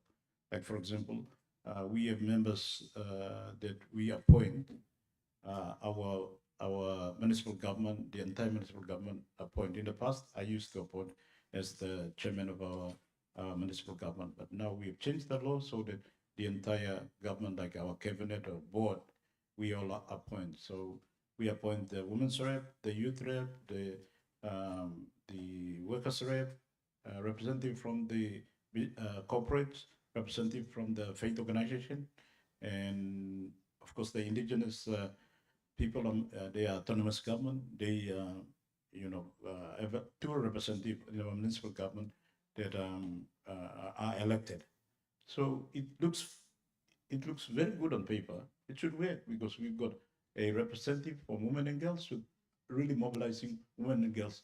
What are the challenges facing Port Moresby for women and girls? Is it safety? Is it health? Is it education? Is it women's empowerment? So that should be here, work out very clearly, and she should develop a strategy on that. Municipal government can support it. Likewise, young people. Likewise, the unplanned part of our city, 40%, and of course our indigenous people. It doesn't necessarily work out that way. That the paper on paper it looks good, but what happens in reality is something else. So that's why for us it needs leadership that we can go beyond what is on the paper to mobilize our people, to get directly to our people. And I'm very pleased with what the governor of Bangkok has come up with, where you have a system where the people can raise issues so that it doesn't necessarily have to come through formal channel.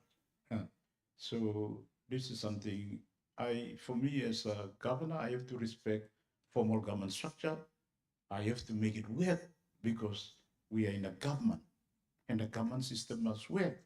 If we are not using it, then we are saying that the government system doesn't work or cannot work. But it's a dilemma itself because on the one hand, maybe 50% or 60%, we can say it's true that the government system doesn't work. So we have to go out of the government system. So for me, I like working on some innovative ideas. We have a plan to convert settlement to Sabah. We have a team. We identify pilot projects, and we work on how we are going to transform them. Doing the surveying and subdivision and physical development, and then bringing in the service, and then we have to think about housing. That's why I asked the CEO of the redevelopment plan for Singapore how they're going to find housing, because that's a dilemma that I face, a massive dilemma. How am I going to provide affordable housing for our people? And it's a good model, perhaps. We go out of our system too. We have a program that engages young people. Pre-COVID, COVID, we used to have regular activities where every Sunday we walk in the city. Thousands of people turn up. So we have an engagement with the young people because our city, like our country, is relatively young. 60% or 70% are below 30. So that's a massive challenge that I face in the city and we face in the country. We must have programs that are directed at young people. So we have a lot of programs directed at young people. So those programs work within government, work out of government. Now we have programs working with the corporate sector because they are key stakeholders in whatever we do in our city. Because at the end of the day, somebody got to pay the tax, and they are main taxpayers, and they have to be strategic partners with us. So a lot of very innovative. We have also events like flagship events. We have regular programs in which we engage our people. Most of it is centered around UN days like World Environment Day. We celebrate, and we have activities for that. We also planning now for the 20 days of activism and ending violence against women in November. We also celebrate this year the International Youth Day. We had a youth summit and expo, and we are planning a women's summit and expo in November. So we have different ways in which we engage and mobilize our people all the time. So it also goes to resources as well. I can't, like Mayor for Governor of Bangkok said, you have a lot of problems, but you still have the same budget. Tell me about it. So we've got to be innovative around it as well. So we depend on government, we depend on development partners, we depend on our people too. But at the same time, we have to be innovative. Like how do we bring the corporate and other partners in so that we can achieve a win-win? So this is where innovative ideas also come in. Thank you very much, Governor. Governor Sithiwant, maybe I just want to hint at a couple of things that your fellow panelists have mentioned. And one is, and I think your presentation also highlighted the importance of data, so that your planning is evidence-driven and you're able to respond and build systems of transparency. And we've heard from Governor Pakop and also from your presentation the different systems around engaging stakeholders in an active way. And we saw some of the examples also from Dr. Lim in Singapore. And then I'll ask you here also the same question. Just maybe we can unpack some of the examples that you shared. What are some of the governance systems and attributes that you believe are essential for ensuring that cities provide sustainable, equitable, and resilient urban living? And what are then some of the critical capabilities that city leaders need today to enable them to effectively respond to current challenges and future uncertainties? Thank you, Gunalet. When we talk about sustainable cities, sometimes we think about zero carbon or some environmental thing. But I think differently. So when you look at the SDG goals, right, there are many, 17 of them. But what is really sustainable? Go back to basics. So I think the simple thing would be you don't exploit the resource of the future generation for your own benefit today. That's so simple, right? You don't overuse your resources. Similar to the long time ago, 1960 tragedy of the commons. You like using the resource until the future generation have nothing left. But when you look at this picture, it's not only water or oil, but all include resources, budget, contract, opportunities. Right, so everything that you exploit of the result of the future generation will not be sustainable. So I think when you look at this, right, I think, and you extract a lot. So I think the problem of sustainability is that you make the future generation have nothing left, and the most dangerous thing would be corruption.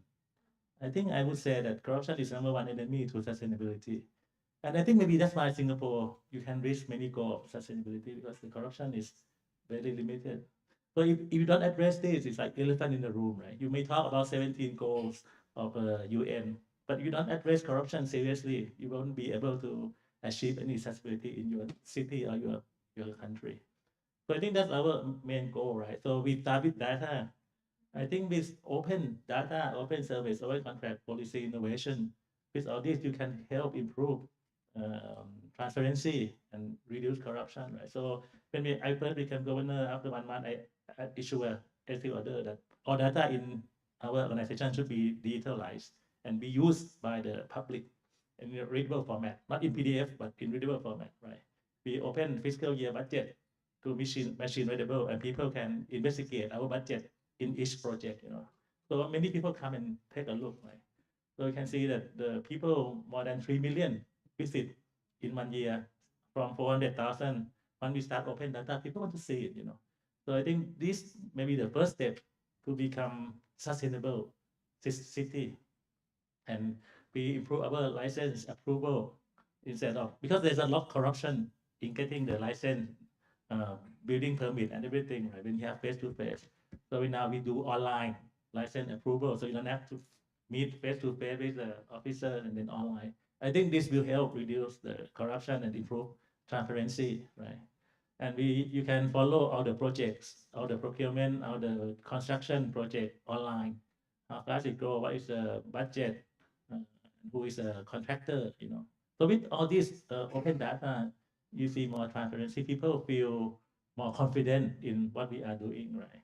And we can do like policy tracking. We have like 220 policies that we announce. So each policy, our people can follow it, can see what's the progress of the policy from the platform. And we also have the brainstorm. We have like youth city council that we listen for the new generation for ideas. We do hack BKK for the startup to like provide solution for us. Some basic example, right? They want to use the public space, right? And there's no way to make reservation. So they create like application to make reservation for public space. So simple idea, but with the solution from our new generation to create some good solution for us. So this key thing would be, the first thing for sustainable city would be the open, the transparency. So what's the critical capability do city leaders need? This from my own experience. When I first became governor, people say that we don't have enough budget. But I think once I became governor, it's not the problem budget, but it's that people don't trust us. That's the main thing. People don't trust us. People don't trust government. So I think the key thing, you need to build trust. The most important asset for the city leaders, because it's a license to lead. How can you build trust? I think there are many things. You have to be people-centric, empathy. You have to be efficient, competent. You have to be good at what you are doing. Empowering, as a mayor said, right? Transparent, fair, inclusive, and you have to technology driven. With this trust, you can have license to lead. One example that we have, right? When I first became governor, I announced a policy of planting 1 million tree. 1 million tree planting in 4 years, and people laugh at me. Who gonna plant with you? Who care who gonna plant with you, right? But I just keep on planting. I go every weekend. I invite people to plant. Be serious about it. We make people trust that we serious about this issue. And so far, 2 years and 4 months, we have nearly 1.2 million trees planted already. And we have collaboration. So I think at the end of the term, we target instead of 1 million, 2 million. How can we achieve this? Because people trust us that we are serious about the issues. So I think the role of the city leader is to build trust and get collaboration from our people, our business sector, our academic, our people to join hands and help improve the city, right? I will go back to traffic from do, right? I told my team that this not show your weakness, but it show that people trust you. Otherwise, they won't report 722,000 cases to you. They trust that we will solve the problem for them. So they take picture and send it to us. Otherwise, they won't waste their time sending matters to us. So this is trust protocol, and this trust, I think you can make anything happen. Yeah. And the other thing I would say that you need to have empathy. Maybe we are high level meeting, but I think we need to go low level to meet people. And we don't need sympathy, right? Sympathy, I know how you feel, but I think we need empathy, that I feel how you feel. With technology, you can have sympathy very easily. Long distance, you can see flooding. Oh, I know that bad. But you need empathy. You need to go on ground. You need to go low level, see people and feel their pain, feel their suffering. I think with this simple thing can really make people gain some trust and get some collaboration from our people. Thank you.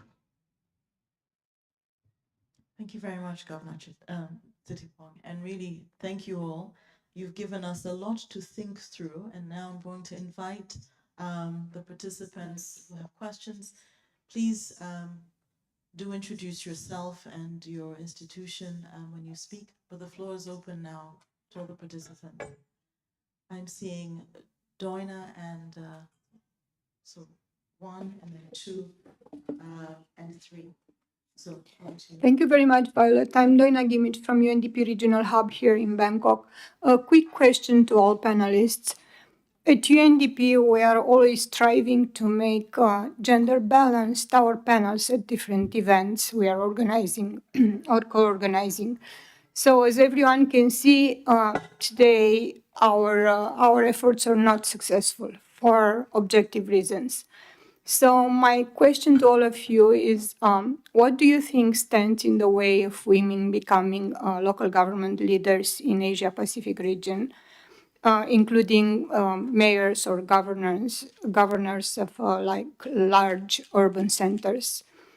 And most importantly, what can be done to reverse this situation and by whom? And I also have a very, very quick question to our distinguished governor of Bangkok. What, in your opinion, is the most important lesson that Thai policymakers at national level could or should learn from BMA? Thank you very much.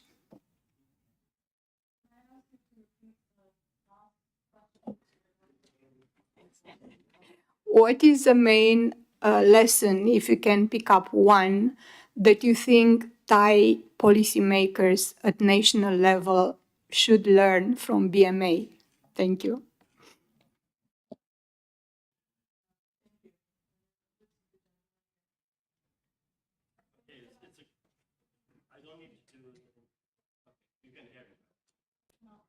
Okay, sorry. So I'm Yogesh Pradhanang. I'm working in the UNDP Bangladesh Looking the Urban program. My question goes to Governor of Bangkok. Thailand is highly vulnerable to climate change, and you see the Bangkok and like other major city, you have. It's an economic hub, and you host many climate internally displaced people due to climate change. We call as also climate-induced displacement. These people are rapidly now increasing worldwide. So this same we are facing problem in the Bangladesh. We would like to know, and then could you please share how Bangkok city has been adapting to address the needs of these marginalized groups, so that future arrivals are not facing with the similar positions of vulnerability. And I think so this will be a very good lesson learned for the Bangladesh too. Thank you. Good morning. My name is Gaëlle Demolis. I work as Governance, Peace and Security Specialist for UN Women. So I have a bit of a similar question as my colleagues from UNDP. I'm interested to hear more on gender equality. How can urban governance lead to gender equality as SDG 5 goal? And how do we ensure that there is more participation of women, a meaningful participation of women, that women can lead as well? And how can we ensure that women benefit equally from urban governance? Thank you. Very good morning. Sorry, just so we can have a first round of maybe the 3 questions, then we'll come around again. Can I ask you to please hold your question for the second round? Thank you. So, Mayor Ugen, Mayor Dorji, Governor Pakop, and then Governor Sitapon. And maybe we start with Governor Sitapon because there are 2 targeted questions for you. One being what lessons national Thai policy leaders can learn from BMA. And of course, the second one being around how you're able to bring in and support or respond to the needs of marginalized communities, if I get the question from Bangladesh correctly. Particular climate-induced displacement, yeah. Thank you. I have to be careful about the first question because they are my boss, the big government. I think the thing is that you have to look at the problem and see what is the root cause of it, right? In Bangkok, I think the problem would not be building more mega project, but more on the small things near neighborhood. But politicians, they like mega project because it's more sexy. we might not need more train or MRT, but we need more pedestrian way. We need more bicycle route. We need more bus that go to the neighborhood. So don't get in love too much with mega project. Look at the ordinary people life. We call it capillary things. Not only on the vein, on the big blood system, but look at capillary and then life improve on that. And very small investment, but big change. And for the climate change, I think that's a big issue. And I think you have to maybe separate the issue in different things. Like Dr. Lim said in Singapore, you have like the temperature effect, the PM2.5, you need to more green space. So that's why we have project of big planting 1 million tree, like 15 minutes park around the city, and maybe reducing the use of the diesel car engine.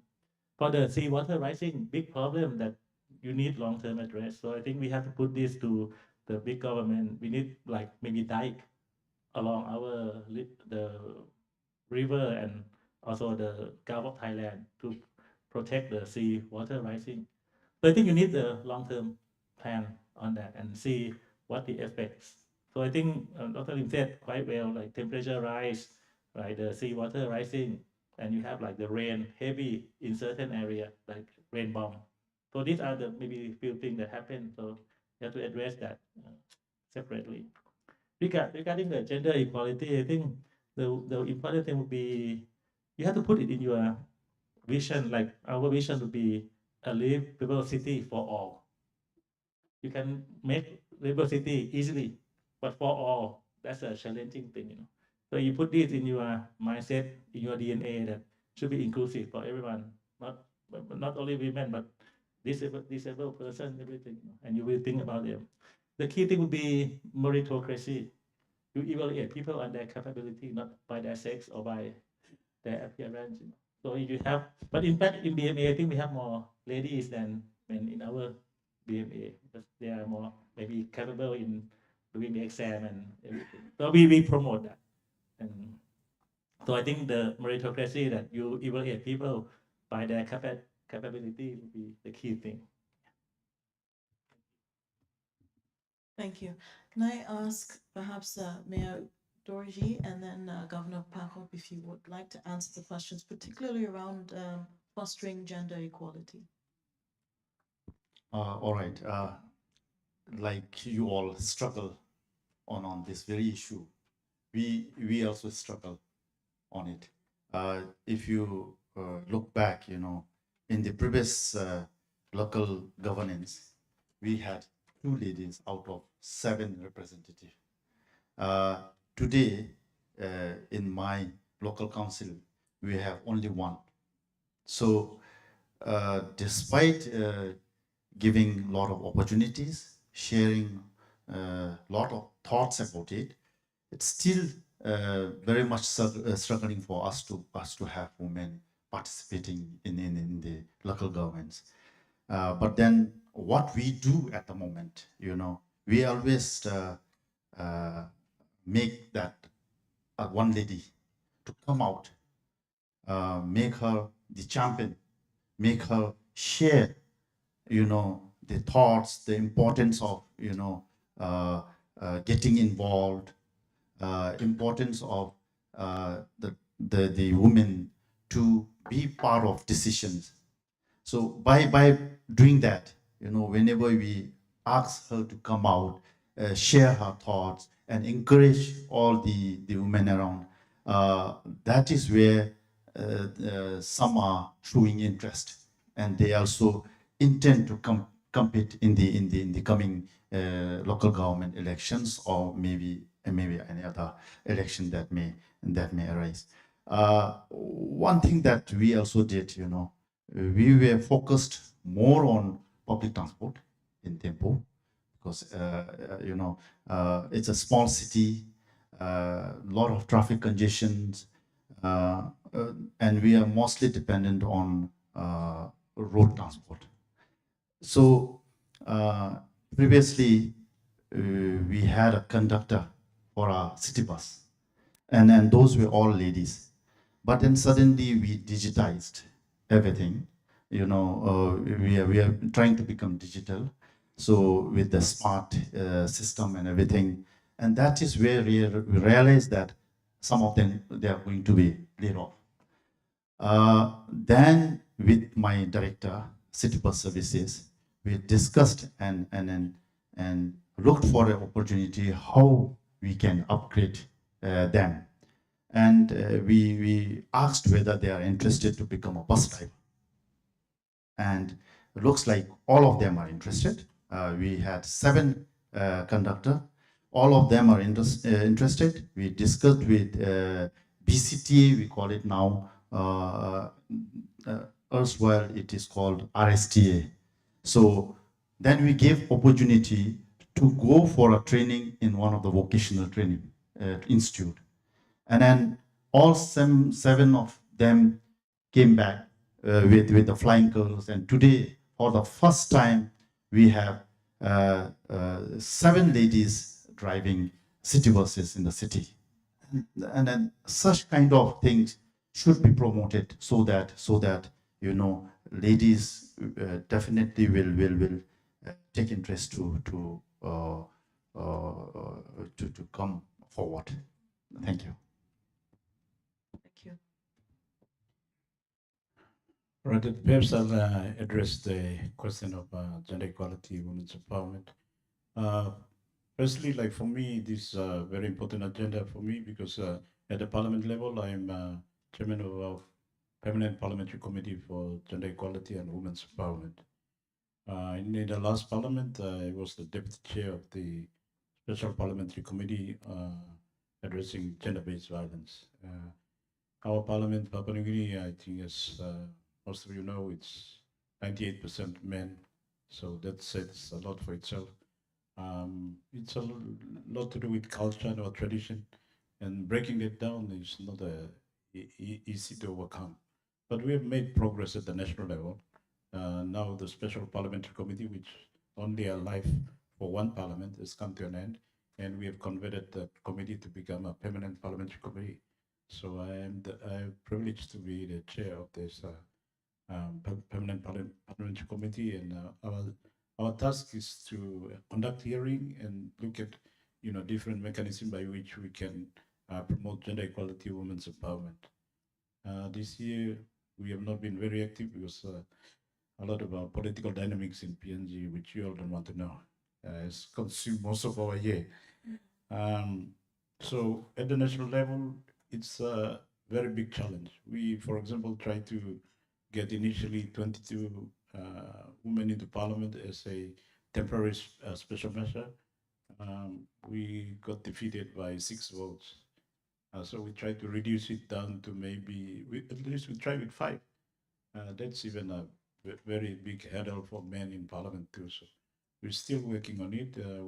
We've conducted last year a number of inquiries, a lot of recommendation, maybe 71 recommendation. But this is the dilemma that we face. Culturally, PNG, I think 80% is patrilineal, 90%, 20% is matrilineal. So those are different dynamics that gives us that background challenge. But the most important thing is to get the policy and law right at the national level, then it comes down to our city level. For us, for me as governor now, it's a key part of our strategy and outcome in our capital city. We want to measure, and for me, I want to measure the progress and success of our city in terms of livability rating by how women and girls are able to thrive in their city, whether it's safe, they're able to get opportunity for education and good health care, and able to, participate in the economy. All these are the measures which we want to use as a tool to see how livable Port Moresby is. If women and girls are not progressing, then our city is not getting there. We are not becoming that livable city or smart city or prosperous city that we all aspire and decide. So it's the barometer of measurement for us. So the equation starts with us. We have to walk the talk. So in our municipal government, we have adopted a three-pillar strategy to address gender-based violence. The first strategy starts with us. We must walk the talk as a municipal government. Zero tolerance on gender-based violence and promoting gender equality. Then we work with our partners, like our contractors and stakeholders, corporates and so on. Then the third strategy is to reach out to the public. So we started rolling it out about 2 years ago. Then we went for election. Now we've revised it, and we're in the process of, so many ups and downs, but we have a strategy. So we're working on a clear strategy that is formal, it operates, and then we work on other areas too, or a mechanism that can get us there. So as I mentioned in my our panel discussion, in November we will have a city summit for women and girls on an expo. So it will showcase what we are doing, what steps we are doing, what more we can do.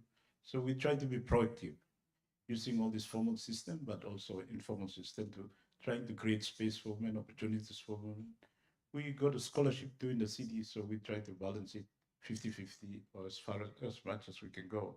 So we give opportunities to girls to get education, to get opportunity, to see if they could progress and be able to fully participate in all aspects of life in our capital city and of course our country. So I think the main thing is to recognize it and to mainstream it and to adopt it into our vision, and then to come up with the mechanisms to roll it out. Like I say, it starts with the vision. So for us, we have the vision already. We've set it as a goal already. Now it's just a matter of, it sounds easy, but now it's the challenge is to roll it out and galvanize everybody else on board. We have good corporates who recognize the merits of it.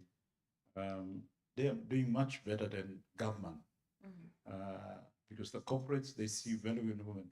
They see that women, when in their workplace, they are more punctual. They're able to deliver better. They don't have, some of the bad habits women have. So it affects their bottom line. So they have a good program in our capital city. For us, it's the government that has to catch up at the national level, and then in all the provinces. In the city, we are doing what we can, but we are working against a bigger stream, so to speak. Anyway, thank you. We need all the support that we can get. That's what I can say.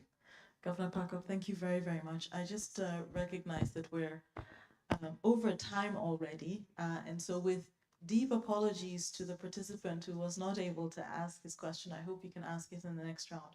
But I just want to thank the panelists, our host, Governor, Mayor of Thimphu, and of course the Governor of Port Moresby. Thank you all very much, and to the panelists, thank you for being here. Thank you.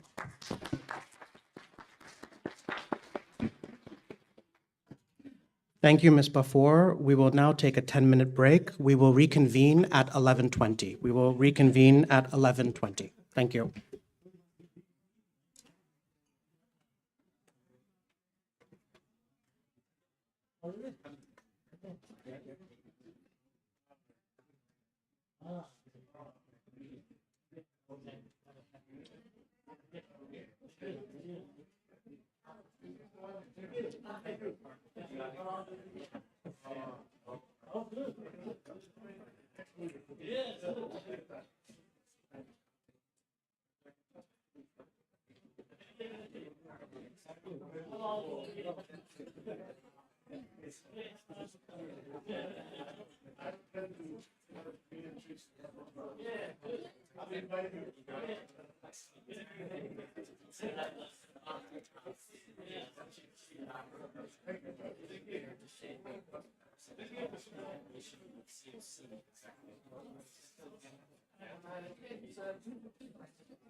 So, you know, visited HDP, I don't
exactly there. Well, if you happen to be there again, maybe you have an office there. New executive directors there. I'm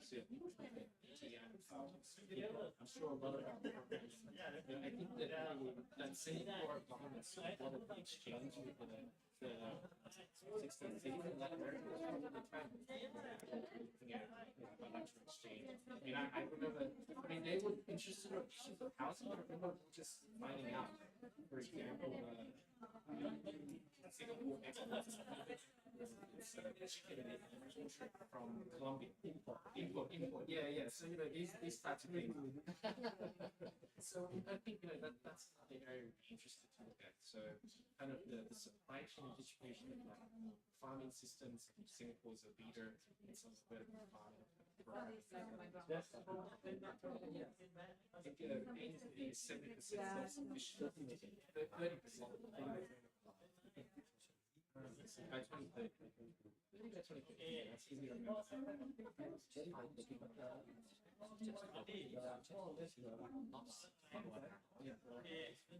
We will stand here to do the introduction of the video. Okay. And then go back to sit on it. Then go back to sit. Why we don't make it do it from the place where you have the name plate? Just from there? You think? I covered Singapore, so I've, you know, met and coordinated. No, it's a bit. I told him, I also said I think it used to be a little bit too much like a keynote, because he will do like a 1-minute presentation. But we need to check for. Thank you so much. Thank you again. You do it till Thursday? You heading back? Yeah, people coming back today. Okay, thanks so much. Thank you. Yeah, exactly. Okay.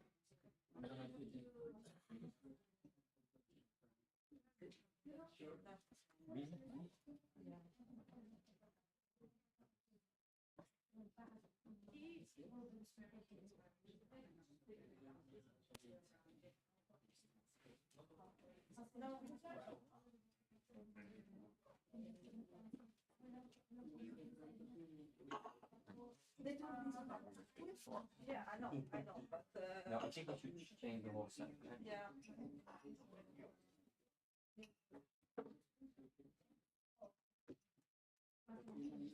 I work.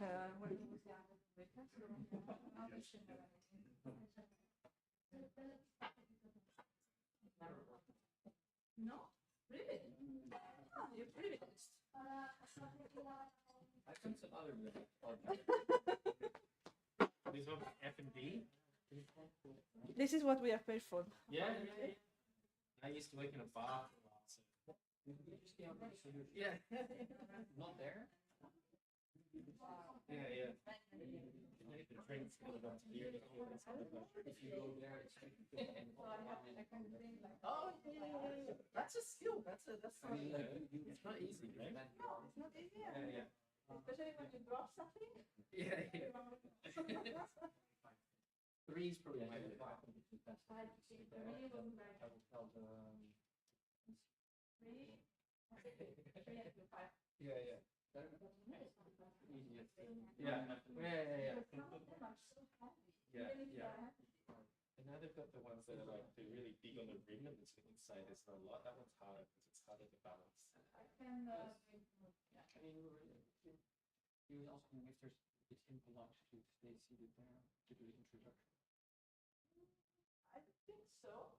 You will do the introduction. Just because there will be so many movements otherwise, right? So if you stay there, the moderator can recognize you and the camera will point at you. So on the big screen, they will also have your Obama and stuff. While if you go from there and you move and then you go back, it's a little bit, so I think it's okay. Yes, Sure. No problem. we're missing one, right? I will inform Yana. Yeah. And Omar. Yeah, because everyone. Okay, let's ask the colleague. We went for we are missing some glasses. One, we have, what is it? There should be 4. 4, we have 3. Okay, I'll see if we can find it. You need 3 more? No, 1 more, right? We have 3 and there's 4. Okay, just glasses, right? Yeah. And a bottle of water. I mean,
all right. So we're going to have to go to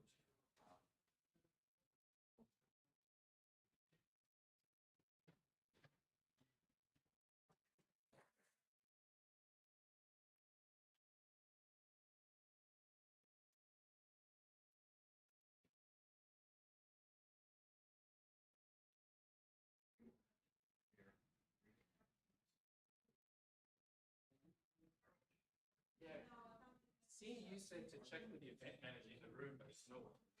Don't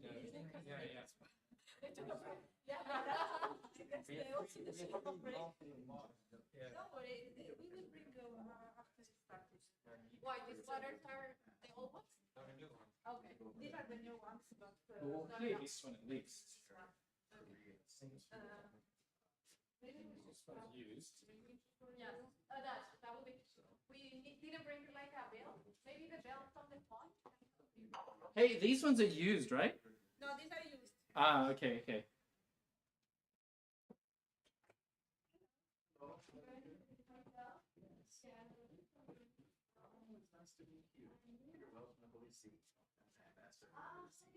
Thank you. And it's in display, and she worked with us.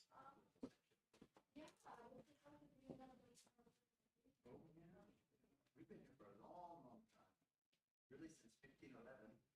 The Portuguese came in at Ayutthaya, so the police began already exchange information and letters with the a long-standing relationship. Yeah. So you just arrived? A year ago. A year ago. Oh, yeah. Yeah, it's just that. And you're from Spain? Yeah. Yeah, it's good. Where? Oklahoma. Oh, no. It's very interesting, actually. Very interesting. Oh, okay. Yes, yes. Kevin was supposed to come. I don't understand what happened. It's not a good excuse. I agree. The governor. He recently went to China, so you know. I know when my passport is going to expire. Just wasting all the time. She said, I mean, for to enter last Friday. Yes, even today, it doesn't get you. Yeah, it's the same information everywhere else. Yeah. Last year, Come to right. PNG, you have a passport. Yeah, You think it's something bad. Yeah. It's more like a final.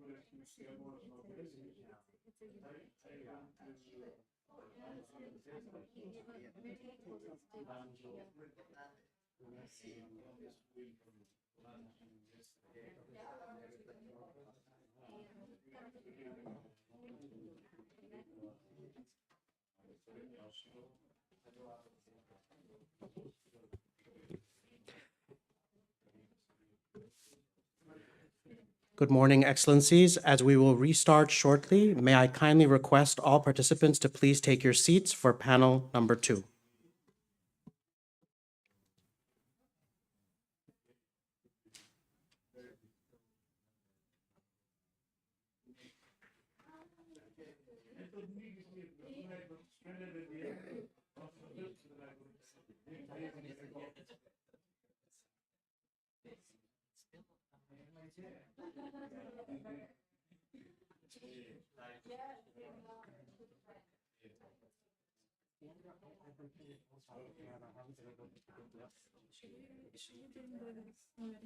Yes. Excellencies, as we will restart shortly, may I kindly request the moderator and panelists for panel number 2 to please take their seats in front of the rostrum.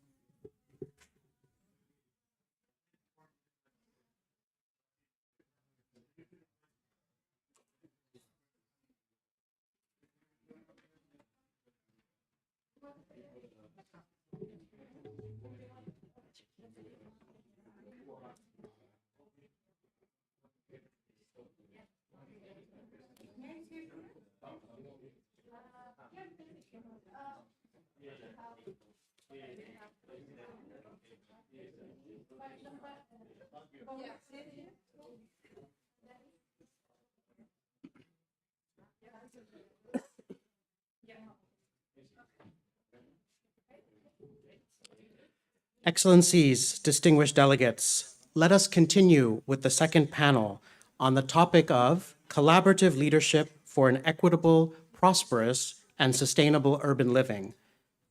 A city's vision should be a collective journey. Governments alone cannot and should not shape urban futures. Inclusive, greener, and more resilient cities are built through co-creation with citizens, the private sector, academia, and governments. This panel explores collaborative leadership experiences as an approach that emphasizes the impact of working together with a wide range of stakeholders, utilizing innovation and digital tools to enhance sustainability, promote inclusivity, and build resilience. Now I wish to invite the moderator, Ms. Diana Torres, Governance Advisor of UNDP Bangkok Regional Hub, to take the floor and conduct the panel discussion with the distinguished panelists. Moderator, I now hand it over to you. Thank you. Thank you, Omar. And good morning, everyone. I hope you're still excited to join us for the second round of discussion today. And really, if you want, there are more seats available here. If you want to come forward, that would be great. So as Omar introduced me, my name is Diana Torres. I'm the Regional Governance Advisor in UNDP, and I have the pleasure and honor to be moderating the second panel of today's policy dialogue, which is looking at collaborative leadership. As has been introduced by Omar, and this morning by the speakers in the previous panel, a truly vision for the city cannot be led only by government. It needs to be co-shared and co-shaped with different stakeholders, academia, business, civil society, and government. And we will be kind of going deeper into this level of conversation of how cities in our region are enhancing what we call collaborative leadership, really working and applying what in the UN we call the whole of society approach. How they're embracing it, leveraging, and making sure that they use the opportunity to co-create with all the stakeholders solutions for the complex challenges that cities are facing. So today, the panel discussion will last, I don't know, we don't have much time because we're running out of time, but let's aim for 40 minutes, and if hopefully we have time for a Q&A session. And I'm joined by city leaders from different 4 cities. We're gonna hear from the mayor of Yokohama in Japan, who is not joining us here in person, but he has sent us a video message. And also there is a representative from the Yokohama city here to introduce us to the mayor's video. There is also Mr. Faustino Olowan, who is the vice mayor of Baguio in the Philippines, who is sitting here. Thank you, Governor Tino, for joining us. Mr. Le Quang Bin, who is the coordinator of Livable Hanoi, is a citizen-led initiative in Hanoi, who has, and Mr. Bin has been the coordinator and leading interesting initiatives, really citizen-led, and truly transformative in terms of climate resilience and inclusivity. And then we are also joined by Governor Gopal Hamal from the city of Dangari in Nepal. So let's get started. Yeah, without further ado, let's hope to have a very interactive discussion today. I'll start with introducing Mr. Masufumi Shinagawa, who is the Yokohama representative of Southeast Asia and South Asia, representing today the the mayor of Yokohama in Japan. Mr. Shinagawa, the floor is yours. Thank you.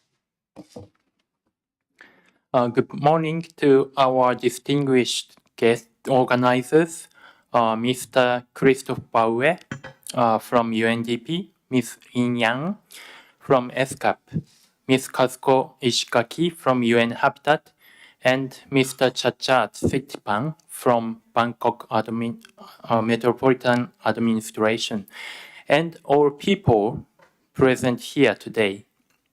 I am Masafumi Shinagawa, Chief Representative of the Office of the City of Yokohama Representative to Southeast and South Asia. I would like to express my deep gratitude for being invited to represent the City of Yokohama in such a special occasion. The mayor of Yokohama was unable to attend today's event due to his official duties, but we have received a video message from him, which we would like to share with you Thank you very much.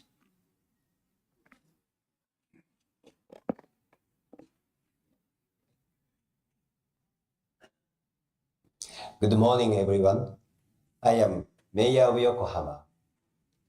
Yokohama is a renowned port city and has a population of 3.8 million, the largest in Japan. Our city has a target of reducing greenhouse gas emissions by 50% by 2030. And let me explain some of our local government's initiatives to achieve this. One of our initiatives has been developed in the MM21 district, which is Yokohama's central business area. This area accounts for 10% of business sector's energy consumption in the city, and we aim to 100% decarbonize the district by 2030 with the strong support of Japanese government. The key strategies include actively introducing ample renewable energy from Tohoku region, leading to help support recovery from the huge earthquake and tsunami there in year 2011, as well as converting to LED lighting in all business buildings, utilizing central carbon offsetting system, and so on. In 5 years, the district will be a unique model in the complete decarbonization of urban area. Other initiative includes transitioning our port to a carbon neutral port, as 40% of Yokohama's GHG emissions come from the waterfront area. One ambitious example through public-private partnership is to transport renewable energy generated by a floating offshore wind farm. The goal of this world's first initiative is to develop battery tankers to transport green energy from offshore to Port of Yokohama and supply it to the waterfront area. With other initiatives underway, such as ammonia bunkering, methanol bunkering, Port of Yokohama's challenges continue. We are also strengthening our partnerships with Asian cities. For over 10 years, we have supported to introduce climate change action plan, plastic waste disposal tech, energy saving tech, etc. in Bangkok, Thailand, Cebu, Philippines, Da Nang, Vietnam, and so on. Based on the trust that has been built through these partnerships, last November, 44 mayors, governors, officers from Asian cities and government agencies gathered in Yokohama to issue the Yokohama Declaration toward decarbonization of Asia. Yokohama would like to further strengthen our ties with Asian cities to be a green hub of Asia. In closing, Yokohama will continue to work with cities around the world, especially Asian cities, to confront climate change. Thank you for your attention.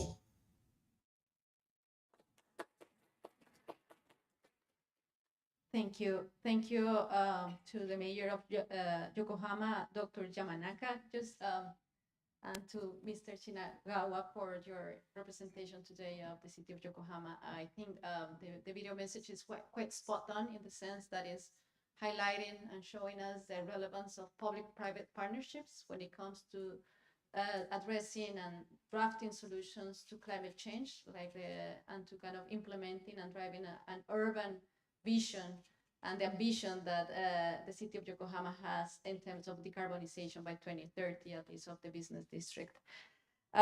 Since this is also a forum about leadership, I should have said also that Dr. Yamanaka, the mayor of Yokohama, has been appointed since 2021.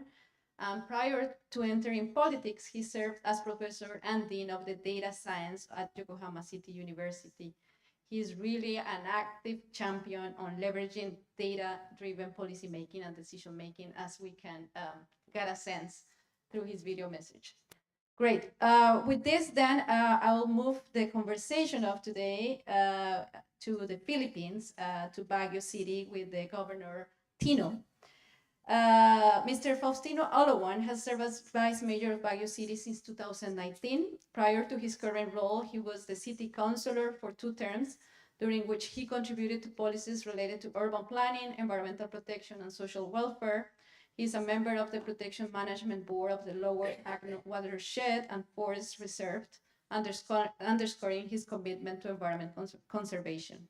So, Mr. Faustino, the question for you today is how Baguio City is leveraging what we call collaborative approaches. How are you working with civil society, academia, private sector to address some of the urban transformation that the Baguio City is facing in terms of rapid urbanization, climate change, and inclusion? Tell us a little bit about the work that Baguio City is leading in terms of drafting and shaping a circular economy approach that involves a whole of society strategy. Over to you, 4 minutes for your answer. Thank you. Thank you, Madam. When I read your name in the agenda, I thought you are the Mrs. Universe that we know, Diana Torres. So I would like to, of course, to the honorable participants and the organizer of this forum, in behalf of the officialdom of the City of Baguio, Philippines, we thank you for inviting us here. I will introduce you first, our city.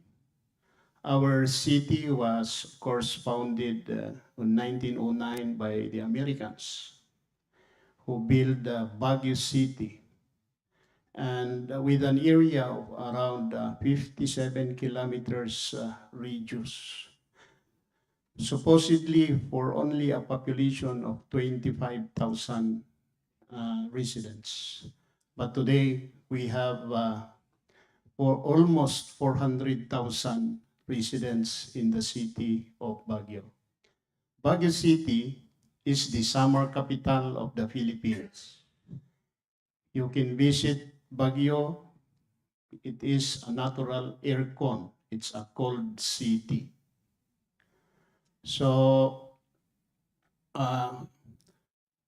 the officials, we have a Baguio template of good governance beyond politics. What does that mean? We invited all stakeholders of society. That includes the government sector, non-government sector, the senior citizens, the youth sector, the transport sector, the businessmen, the different organizations in which we conducted a summit to discuss what are the problems to be solved, what are the programs that to be continued by the government. So, in short, we gathered all the stakeholders to have a summit and come up with issues that could be resolved through a short-term program, long-term program, and a middle-term program. So what are these? Of course, we have issues about climate change, rapid development. So what are the legislations that were introduced by the government in collaboration with the private sectors? First is we approved a resolution that accreditates all organizations. When I say accreditation, this organization should be accredited so that they could partner with the government. So that is what we have done. We partnered with the youth. So in the structural government of our city, we have a youth representative in the city council, which legislate and caters for the need of the youth. We have also the 30% or the so-called indigenous people's representation in the council. That is to cater for the needs of the indigenous peoples of Baguio City. Of course, 30% comprises the indigenous people, I'm one of those 30% as a member of the indigenous community in our city. Most of the 70% are immigrants to the city. So, having said that, we divided all sectors, businessmen to tackle how to address like the advanced technology on IT. What will happen on the employment status of the workers of our city of Baguio? So they will be these businessmen have to share on what to do. Of course, the informal settlers are contributors, especially so they do not have, shall we say, the lump sum of the basic services rendered by the city government in a way that they live in informal areas, like, for example, some of them live in dangerous areas, no? Where if there is a storm, they are always the first victim of these calamities. So we are able to in place all of this, and how we do it? We do it through consultative governance. We do it through participative governance. When I say participative, all people in the community contributes, and we will adapt. We will see to it that all their contributions are being carried by the government. What we are saying here is that no one should be left behind. That is the battle cry of our president now, Ferdinand Bongbong Marcos. So that is what we are doing in our city to address these issues. Thank you, ma'am. Thank you, Governor Tino. I might come back to you if we have time. I know that we are running out of time. But now let's move to Hanoi. And this policy dialogue couldn't be, I mean, we are struggling with the gender equality, but we really for sure need to make sure we listen to the citizens and the voice of citizens. So that's why we're happy to have Mr. Le Quan Bin. So a little bit about Mr. Bin. He is a Hanoi-based development practitioner with over 20 years of experience in development. And he works on research and advocacy in areas of gender equality, minority rights, environmental protection. He is the director of EQ, which is a social enterprise promoting gender equality in the workplace. And he is a coordinator of this citizen-led initiative called Livable Hanoi. So, Mr. Bin, tell us a bit about the work of Livable Hanoi and what are some of the transformative initiatives that you have led there together with the community. What are some of the lessons learned and how these initial experiments are leading to more collaboration and cooperation with the government in the city of Hanoi? Over to you. Thank you, Dina, and good morning. So a little bit about Livable Hanoi. We are a voluntary network of citizens. We are not government. We are non-state actors. And our members are various. They are lawyers, they are lecturers at university, they are students, they are artists. So whoever are interested in making Hanoi livable for all, then we invite them to join our networks. Livable Hanoi, we work on two areas. One is about inclusive needs. So very much about making Hanoi livable for not only like citizens, but also migrant workers, street vendors, people with disability, etc. And the second very much about like expanding the public space.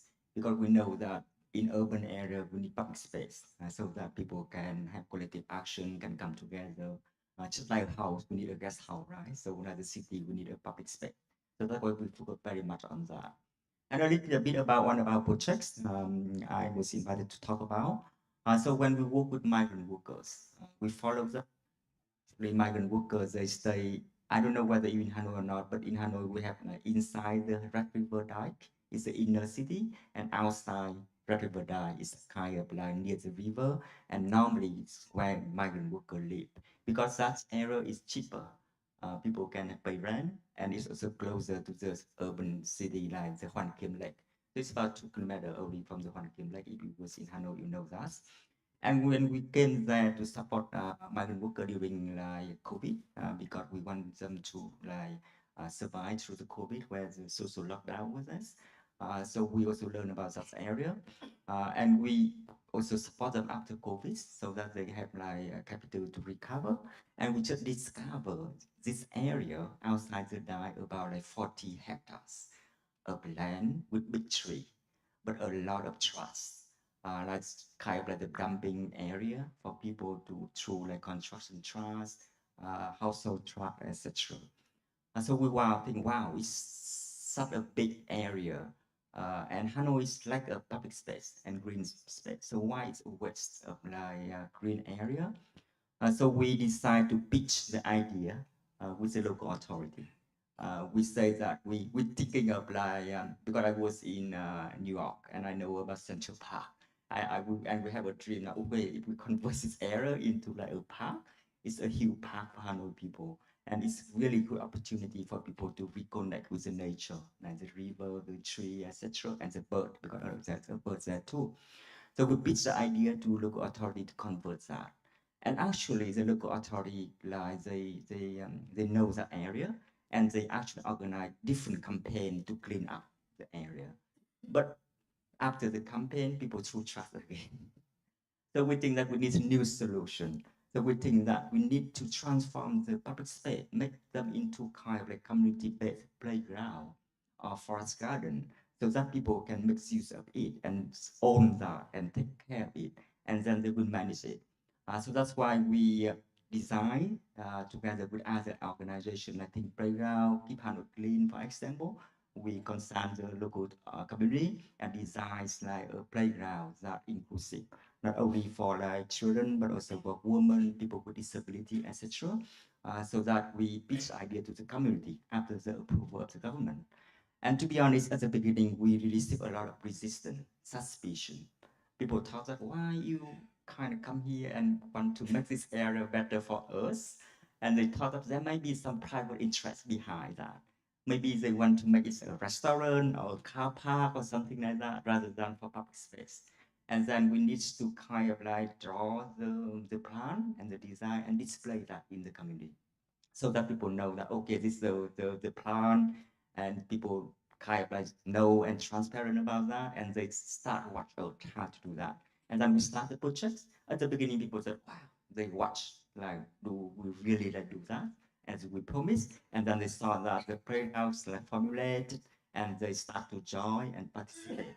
And finally, now they kind of like manage that and own that. Some people even like donate like the money, about 4,000 US dollar, to buy more like sport facility, because they said that so many people love that and there's not enough facility. So that's why they donate and then like put more there.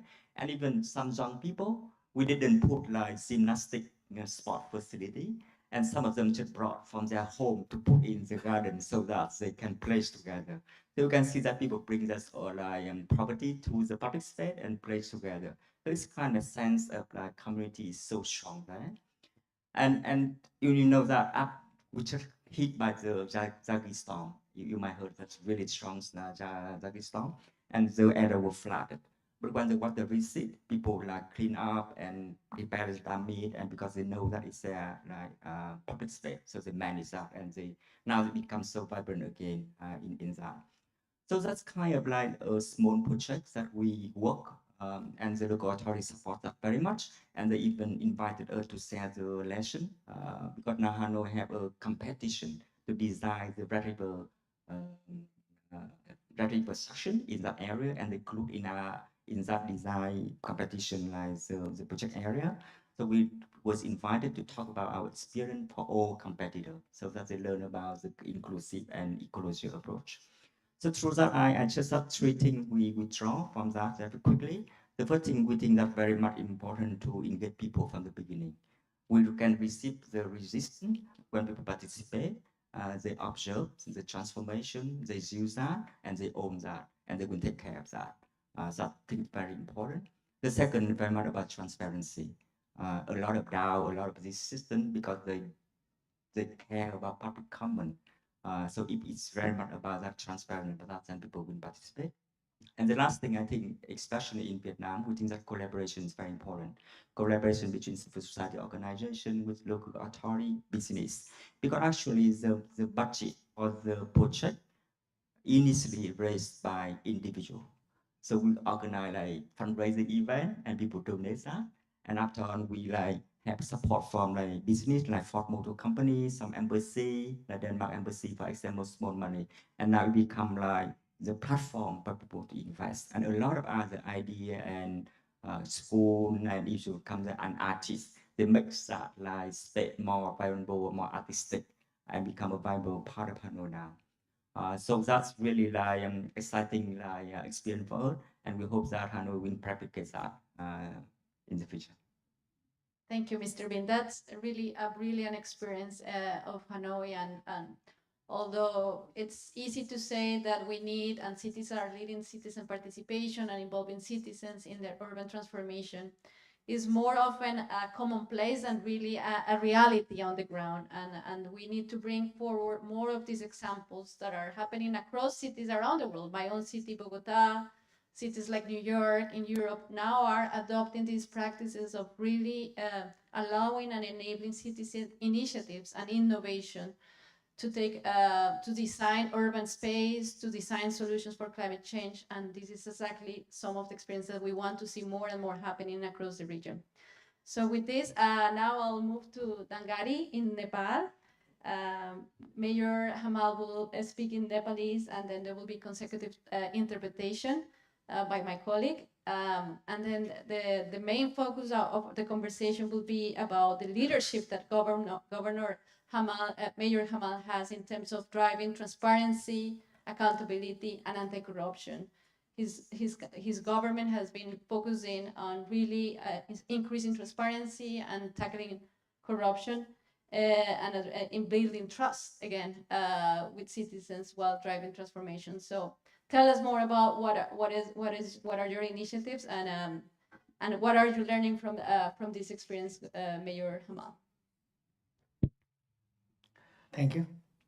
नमस्ते सर्वप्रथम त के छ भने यो भ्रष्टाचार भन्ने कुरा जबसम्म अन्त हुँदैन तबसम्म सुशासन हुँदैन र सुशासन नभएपछि नागरिकले चाहिँ नि कहिले पनि प्राप्त गर्ने सेवाहरूको प्रभाव हुन सक्दैन।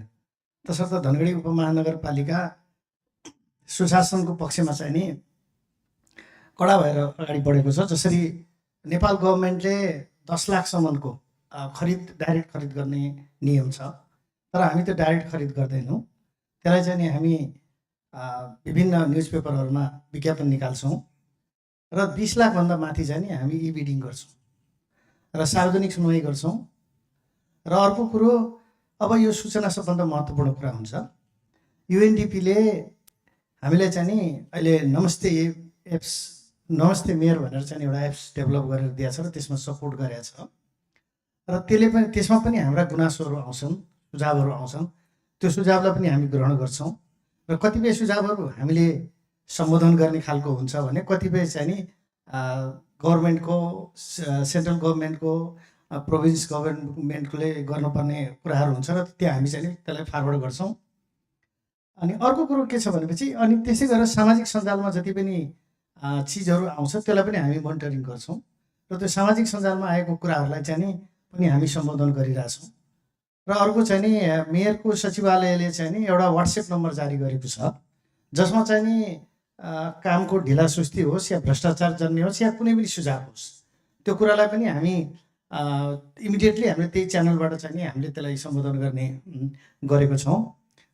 जसले गर्दाखेरि के भएको छ भने अहिले आएर मेरो चाहिँ नि सहरमा चाहिँ नि भ्रष्टाचार सम्बन्धी कुनै त्यस्तो केस परेको छैन।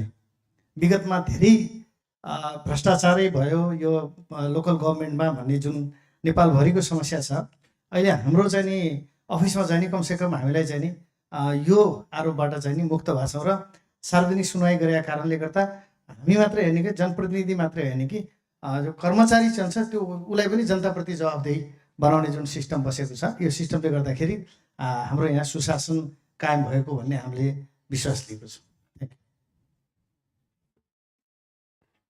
Okay, first of all, our mayor said namaskar to all, and he started first, without stop corruption, no possible good governance. He started from that point. He adopted this quote for his municipality, and he started the procurement system.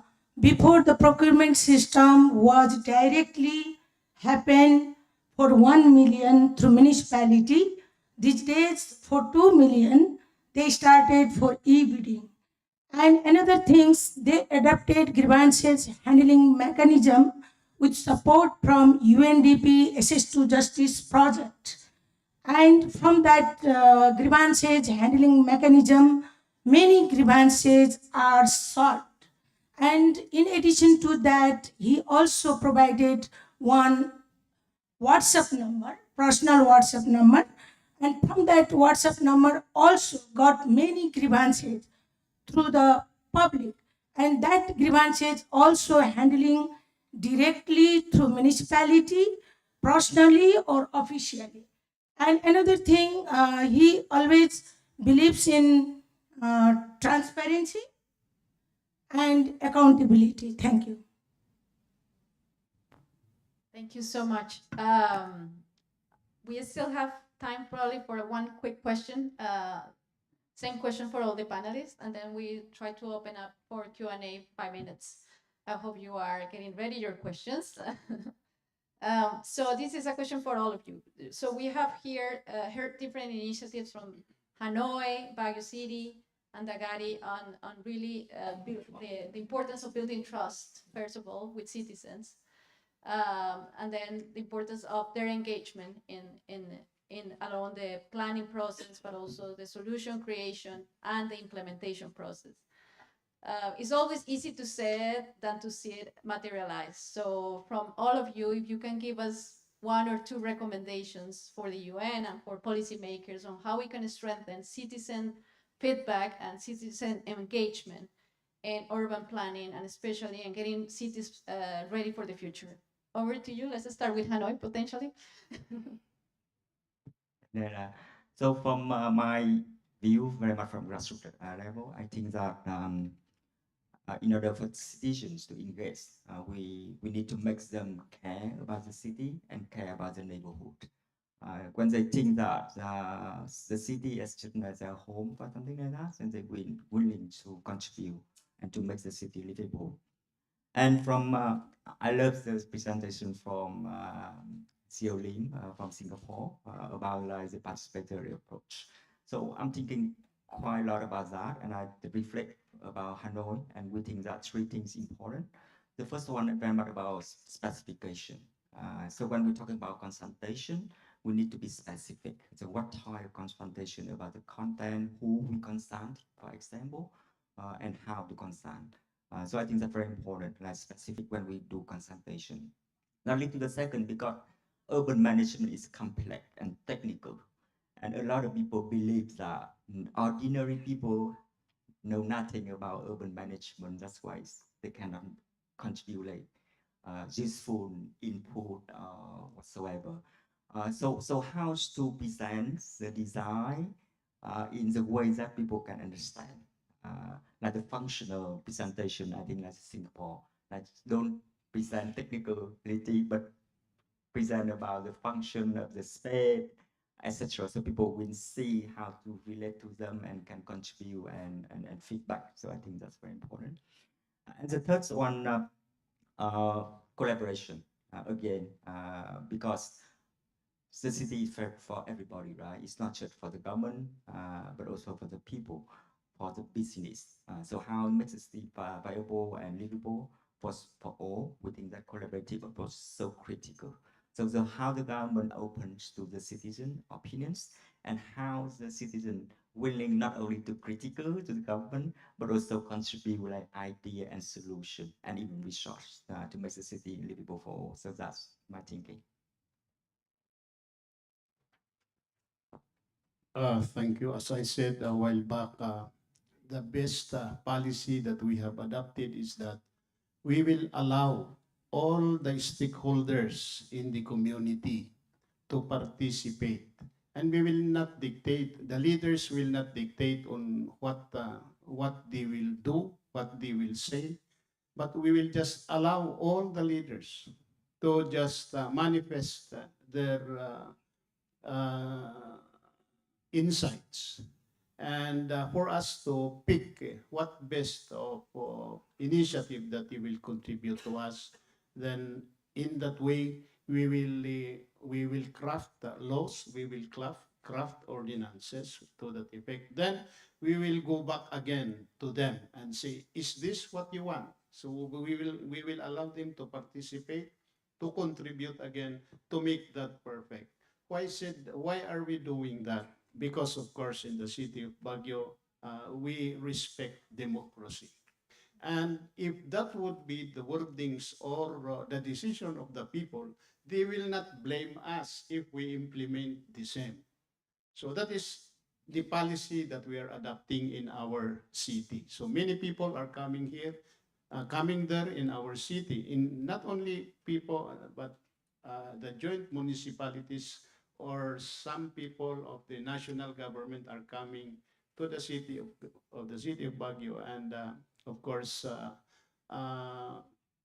study on what we are doing, and sometimes they will adapt the policies that we're doing in our city. Thank you. Thank you, Mayor Tino.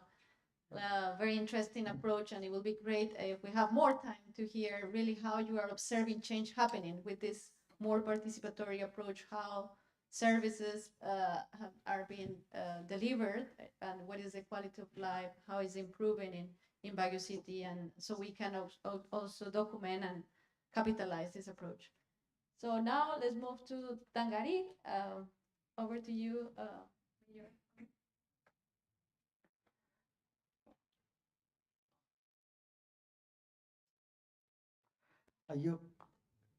यो कामको चाहिँ गुणस्तर सुधार्नलाई चाहिँ नि हामीले नगरपालिकालाई को चाहिँ नि सार्वजनिक सुनाइ गर्ने गरेका छौँ।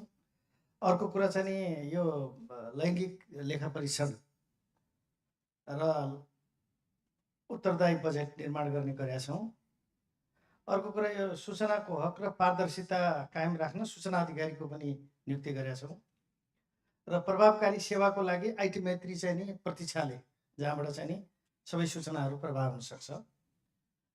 त्यसै गरी टोल फ्री नम्बर जसमा हामीले चाहिँ नि 51 वटा चाहिँ नि सर्भिसहरू चाहिँ नि डेलिभरी गर्छौँ, जुन सर्भिस चाहिँ नि लाई चाहिँ नि नगर प्रहरीले चाहिँ नि सम्पादन गर्छ।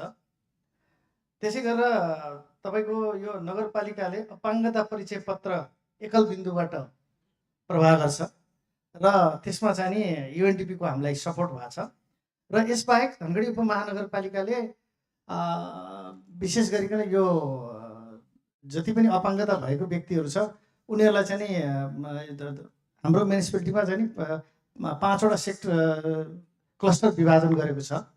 त्यो 5 वटा क्लस्टर मध्येमा 5 वटा क्लस्टरमा हाम्रो चाहिँ नि हेल्थको स्टाफहरूले र चाहिँ नि नगरपालिकाको वडाको कर्मचारीले त्यो खोजी गर्छ र हामी क्याम्प लगाउँछौँ। त्यो क्याम्पमा स्क्रिनिङ गर्छौँ कि कतिजना चाहिँ नि कतिलाई हात चाहियो, कसैलाई खुट्टा चाहियो, कसैलाई व्हील चेयर चाहियो, यसरी चाहिँ हामीले खोजी गर्छौँ र खोजी गरेर त्यो क्याम्पमा ल्याएर स्क्रिनिङ गरेर हामी फाइनल एउटा चाहिँ नि डाटा निकाल्छौँ र हामी डिस्ट्रिब्युट गर्छौँ। भन्न खोजेको कुरा के हो भने हाम्रो पालिकामा कोही पनि आउनु पर्दैन, हाम्रो अफिसमा आउनु पर्दैन, हामी नै सेवाग्राहीको वहाँ जान्छौँ र त्यो सर्भिस दिन्छौँ र 4 वर्ष 5 वर्ष जस्तो 2 वर्ष त्यसको लाइफ साइकल बनाएको छ। त्यो अनुसार हाम्रो कर्मचारीले गएर त्यहाँ डेलिभरी गर्ने व्यवस्था हामीले त्यो सिस्टम डेभलप गरेका छौँ अहिले।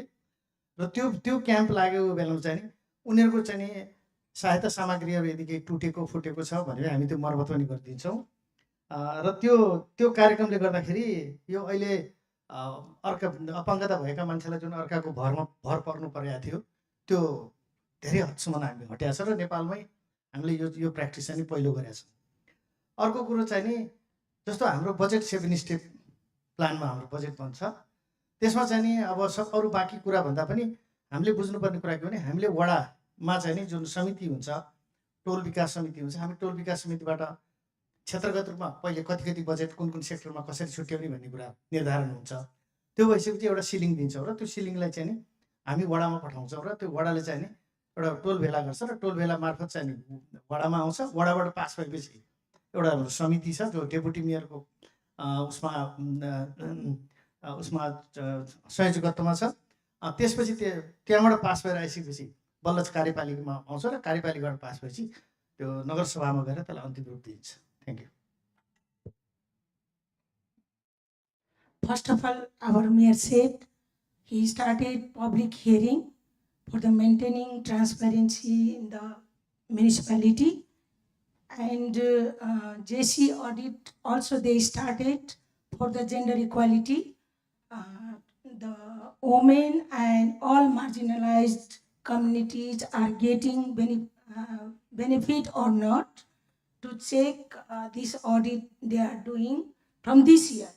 And another, they also used GRB tool during the budget preparation, and he also made one IT-friendly waiting room where the public can come to stay to take benefit from the municipality, and if they want to meet with the mayor, they can directly approach with the mayor and can meet easily. This is in that waiting room, they provided water and recharge center and like this TV video, and they can, if that time they should wait more time, they can watch the TV. And they also provided toll-free number. That toll-free number also can directly connect it with the municipality to get any information the public needs. And one main things which Dhangari municipality initiated in Nepal in first time, one-stop service center for the disability person. The disability person, if come to the municipality, they can get every services from the one center.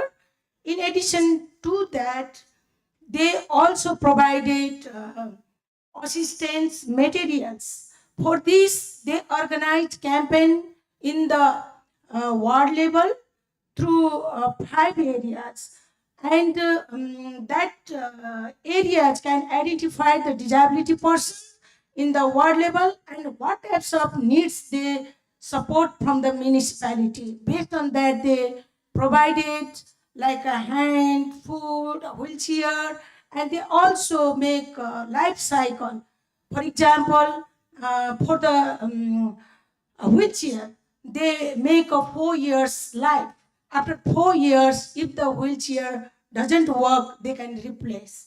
So in the Dhangari municipality, the people are really very happy these days from the service delivery system which Mayor provided in his leadership.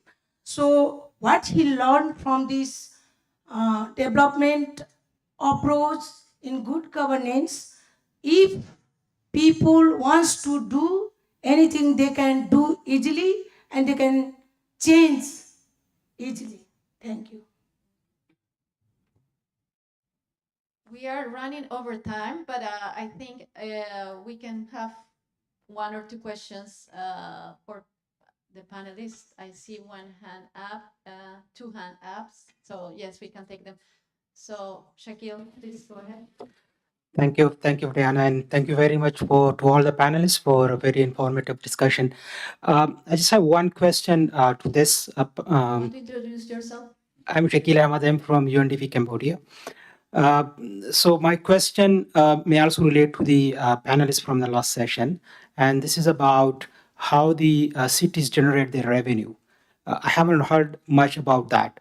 Where you get the money? Is the money only coming from the central government, and especially if there is any innovative instrument which any of the city governments would have used to generate their local revenue? Thank you. Good question. Thank you, Shaquille. Francisco? Yes, Let's take two questions and then go back to the speakers here. yes, this is Francisco Santos Arapadron. I work for UNDP Bangkok. I've been working on urban resilience and urban recovery in crisis, conflict, and fragile settings for more than 15 years. My simple question is, all of many lessons have come from that experience, and I see a wealth of experience and examples all across Asia Pacific. But if I have to say something that is really important and very often oversight is the sense of belonging of people in cities, especially displaced and people from all sectors. And if you can share one example of an initiative, a flagship that has been able to galvanize different groups, different people into one single visionary kind of initiative, and that helps the social cohesion of the city. Thank you. Thank you. I think those are two strong questions, and I might take a lot of time. So this is for all panelists. Okay, good. Bin, do you want to share something about financing? I know you are a citizen, so that's not really your responsibility, but based on your insights, any insight on urban financing and So we are like non-state actor, we are voluntary groups. So we normally mobilize finance from different sources. And the key part of that is to present the idea that inspiring to people and group and organization. So for example, there's a project that we transform from like trash dumping area into playground and forest garden, for example. It's now about 2 hectares, that area. People was inspired by the changes that could be possibly. So that's why at the beginning we got the individual donation. We present the idea to the individual, and they just like donate money so that it makes the plan possible. And then when it became like visible, we have a lot of mass media, social media coverage of that initiative, and we start have like support from like embassy in Hanoi, for example, company. They also like join hand. When we create like the platform, people easily donate something like from individual or company, etc. So that's where money come from, and also come from the government. It's not in terms of budget set, because in Vietnam, in order to spend money on something like that, they have like procedure, and it's not easily for them to spend money on something like that. But the government like have to mobilize citizens. In Vietnam, we have mass organization, like Women's Union, Veteran Associations, Youth Union, for example. People volunteer and work together on that. So that's the way we mobilize resources, and mostly through like inspiring idea, so that people can see that, okay, they can give back to the city for through specific project and activity. So that's the way we mobilize the resource. That's a good example. It's of how we can leverage also citizens' contribution to lead some of these transformations. So, Vice Mayor Tino, maybe you can address the question for my colleague Francisco in terms of a concrete initiative where you can see demonstrable results.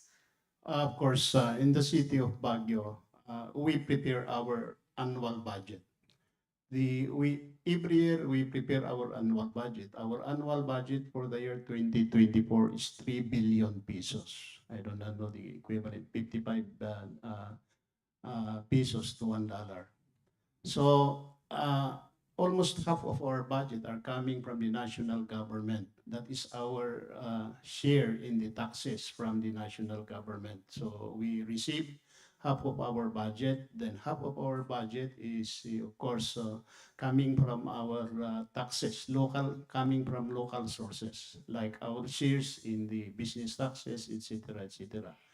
Then how we spread those projects. 20% will go to infrastructure. Then, of course, 40% will go to PS or personal services of all employees in the city government.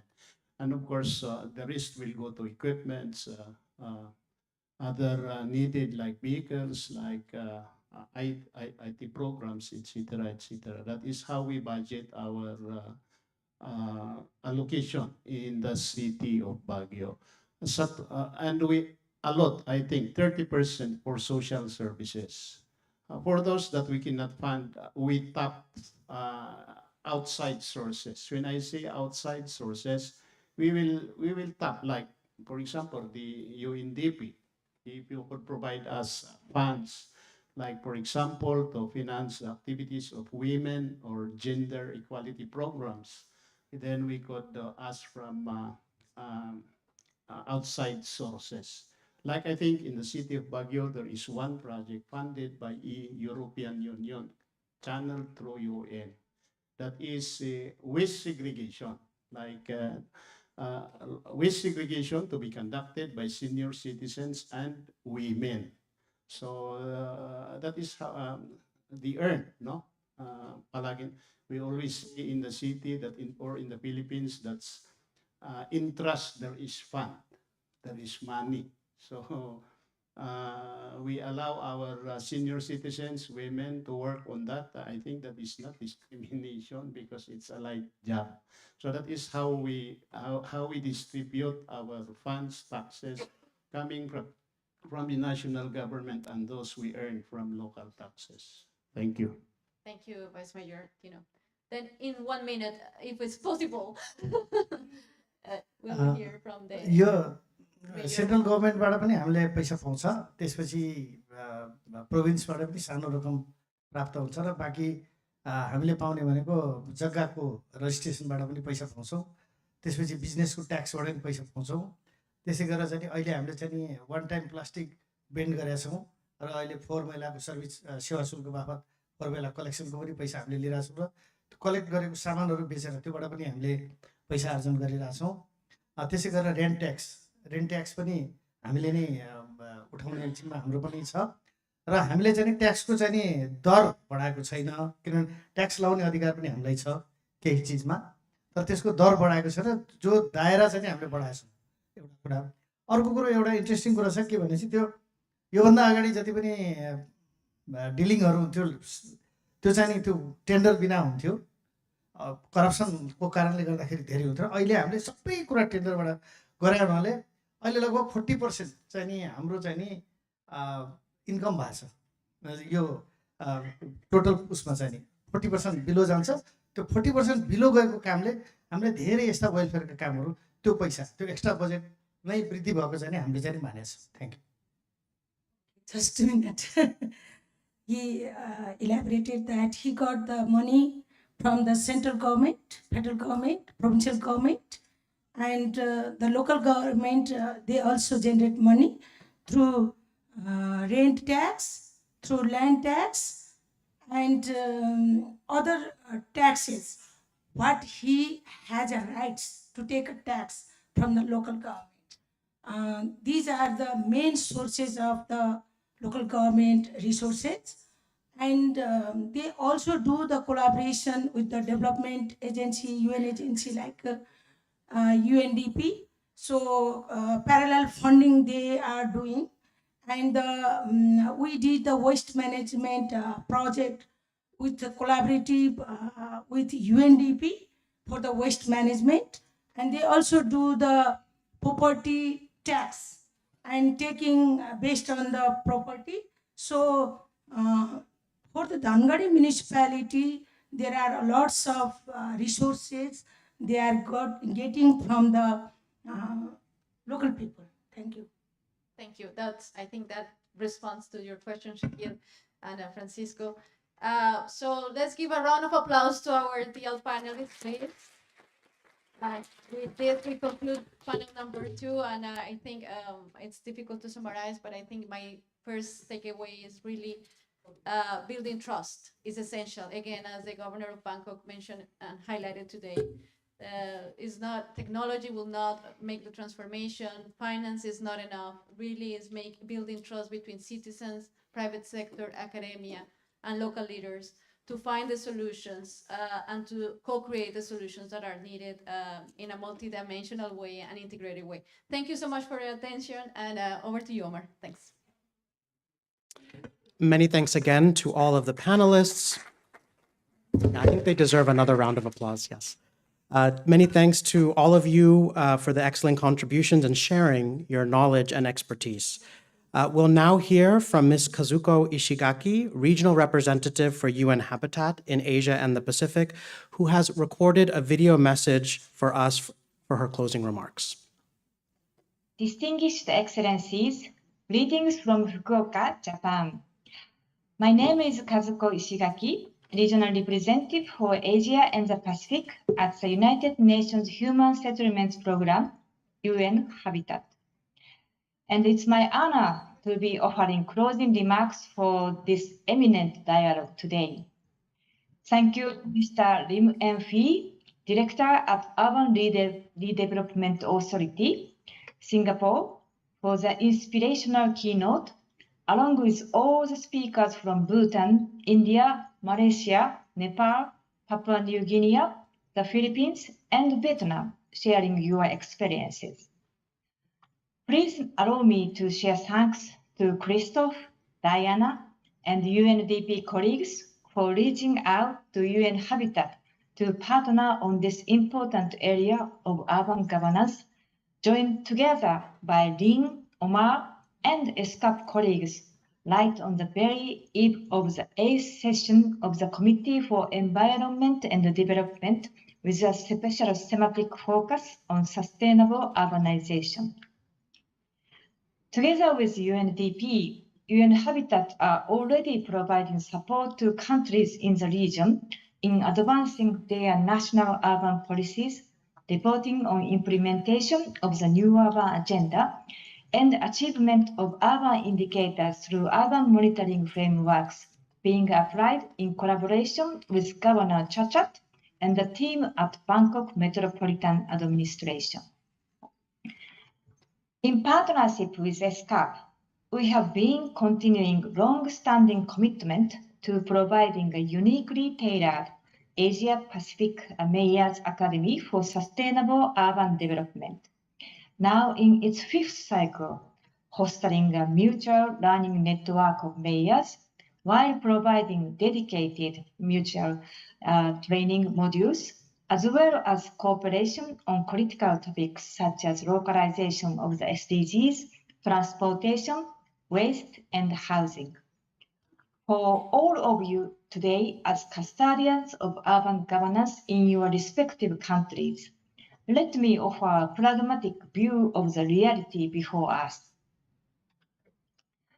Over the next 2 decades, the world's cities will grow by an additional 1.1 billion people, while the built stock of our cities and towns will double by 2050. In just 3 decades, we will construct as much housing stock as all human history combined. To address these challenges, cities must evolve and rise to meet pressing urban challenges. The future of our cities must be one of optimism, where inequality is reduced, poverty is tackled, and inclusive, productive economies thrive.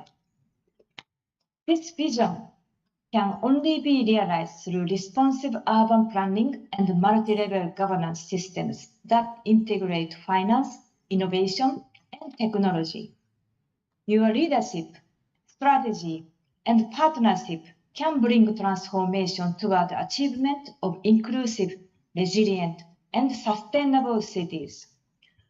From a climate perspective, this will require coordination and cooperation across levels of governance, local, regional, national, and international. In the Asia-Pacific region, this takes on heightened importance due to the diverse climate vulnerabilities and economic contexts across countries and within countries. Strengthening multi-level governance and building resilience will require both national and subnational authorities to understand, plan for, and respond to climate change in collaboration. It will also demand integration of policies across different sectors, more inclusive approaches, and improved access to finance.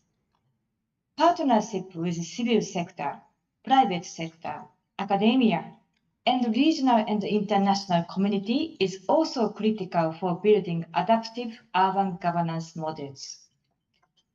The cities where many of us reside are also critical engines of growth, being capable of driving sustainability and fostering social integration.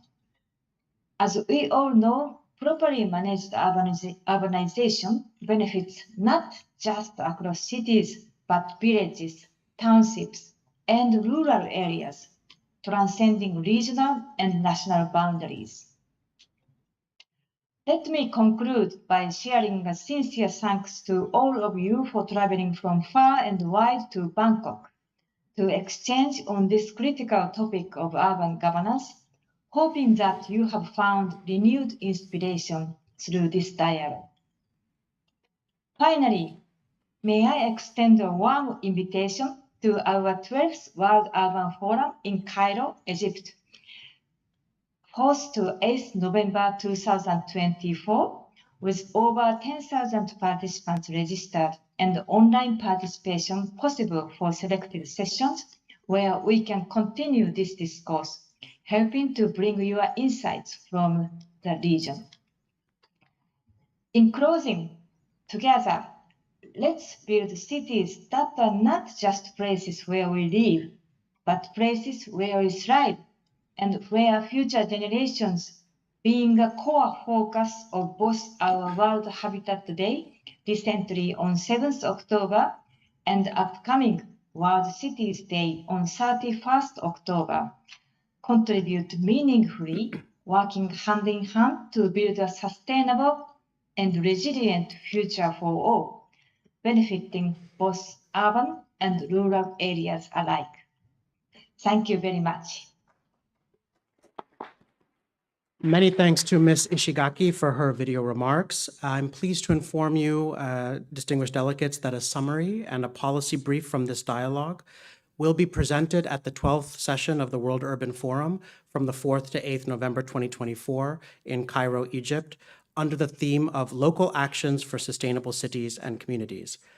I thank you once again for your participation in this high-level policy dialogue, an associated event of the 8th session of the ESCAP Committee on Environment and Development, and I wish you a nice rest of the day. Thank you. Distinguished Excellencies,